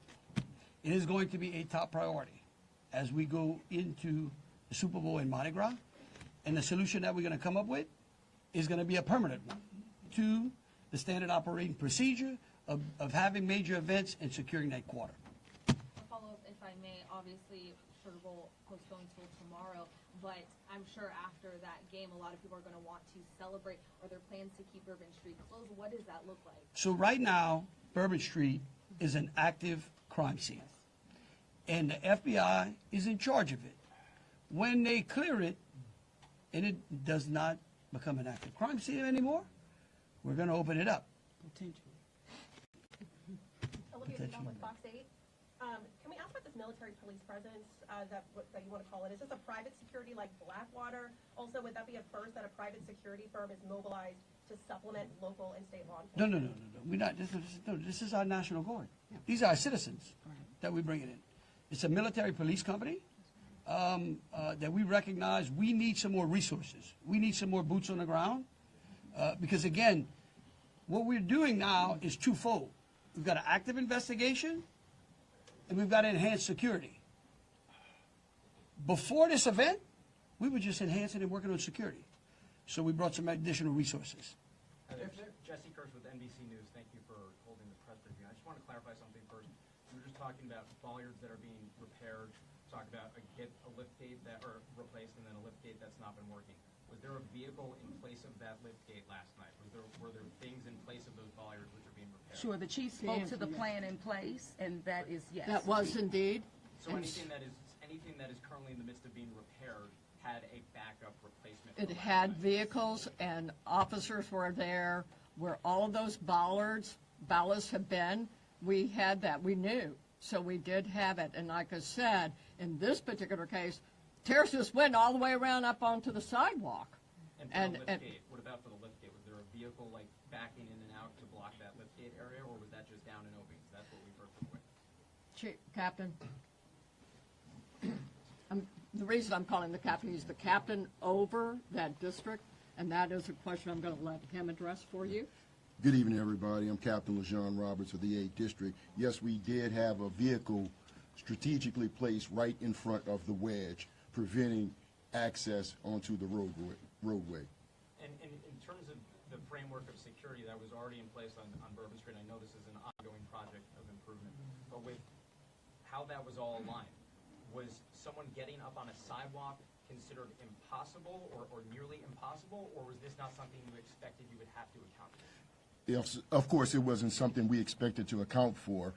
The bollards they're actually wedges. They're strategically placed 5 locations throughout the French Quarter on the roadway. This particular terrorist drove onto the sidewalk behind the police car to gain access to the 100 block of Bourbon Street. So if you're worried about someone ever driving down Bourbon Street, why weren't you worried about someone driving up the sidewalk in the same way, or at least bracing for it in the same way for all these years? All right, look. We could go on what ifs forever. This is evil. And that guy could have easily gone down the sidewalk of Canal Street, where there were a ton of pedestrians on there as well. And there are That's right. on some No, right. sidewalks, so that's, I'm Right. just asking Hold why. on a second. We're gonna move on. Chelsea, go ahead. Just want you to know, however, we recognize, I said earlier, that where there are defects in this system, we are going to be transparent, and we are going to address them with the city and make sure that we fill those gaps as best we can. Yeah. Chelsea Grace with Axios. I have a question just about sort of ongoing public safety today. Special Agent mentioned 2 possible IEDs. Were those in the same location? Should residents in the French Quarter or elsewhere be concerned about potential other situations? The 2 IEDs that were in different locations, and what we've done in conjunction with our local and state partners, we've gone through and done a sweep to identify anything that we thought was suspicious, and we have not. However, as I said before, if the public sees something, please reach out to us. That way we can go through and verify. that we did not miss anything. But we conducted initial sweeps, I think, starting shortly after our initial Yes, I'm going to press thank you, conference. Agent. I do want to share that we have a plan, and we have been implementing that plan. One of those plans is that we have swept all of these areas. The word swept means we have put officers out there as a grid, walking down the streets, every street in the French Quarter, looking for suspicious packages, bags, ice chests, you name it. And they have been walking it as a grid. We've been doing the same thing on Poydras and all the accesses into the Superdome. Part of the safety plan is we have bomb dogs out there sweeping the Superdome and all the exterior area, and we're locking that down. That will be locked down through the game tomorrow. So that's a part of that safety plan, and we've already been implementing it. Okay, thank you all for coming out. Question back here for the governor on the MPs. How many MPs will be deployed to the war? Right now, there's I think it's General Freelo, 100? 100. 100, and, yeah.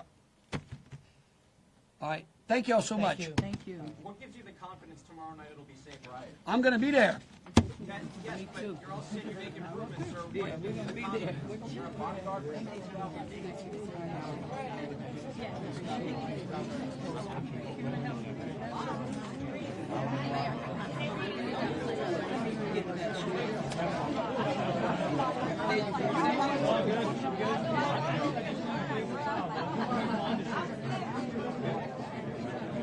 It's all good. I yield to the Senate. Harder for y'all. You want some cold water? Have some in our How are you? Reese, good job. Thank you. The Mandeville Street response, is there any information on that? No? Do you know if it's related? I have no No idea? Yep. Sorry. Deborah. Hey, Deborah. Reese.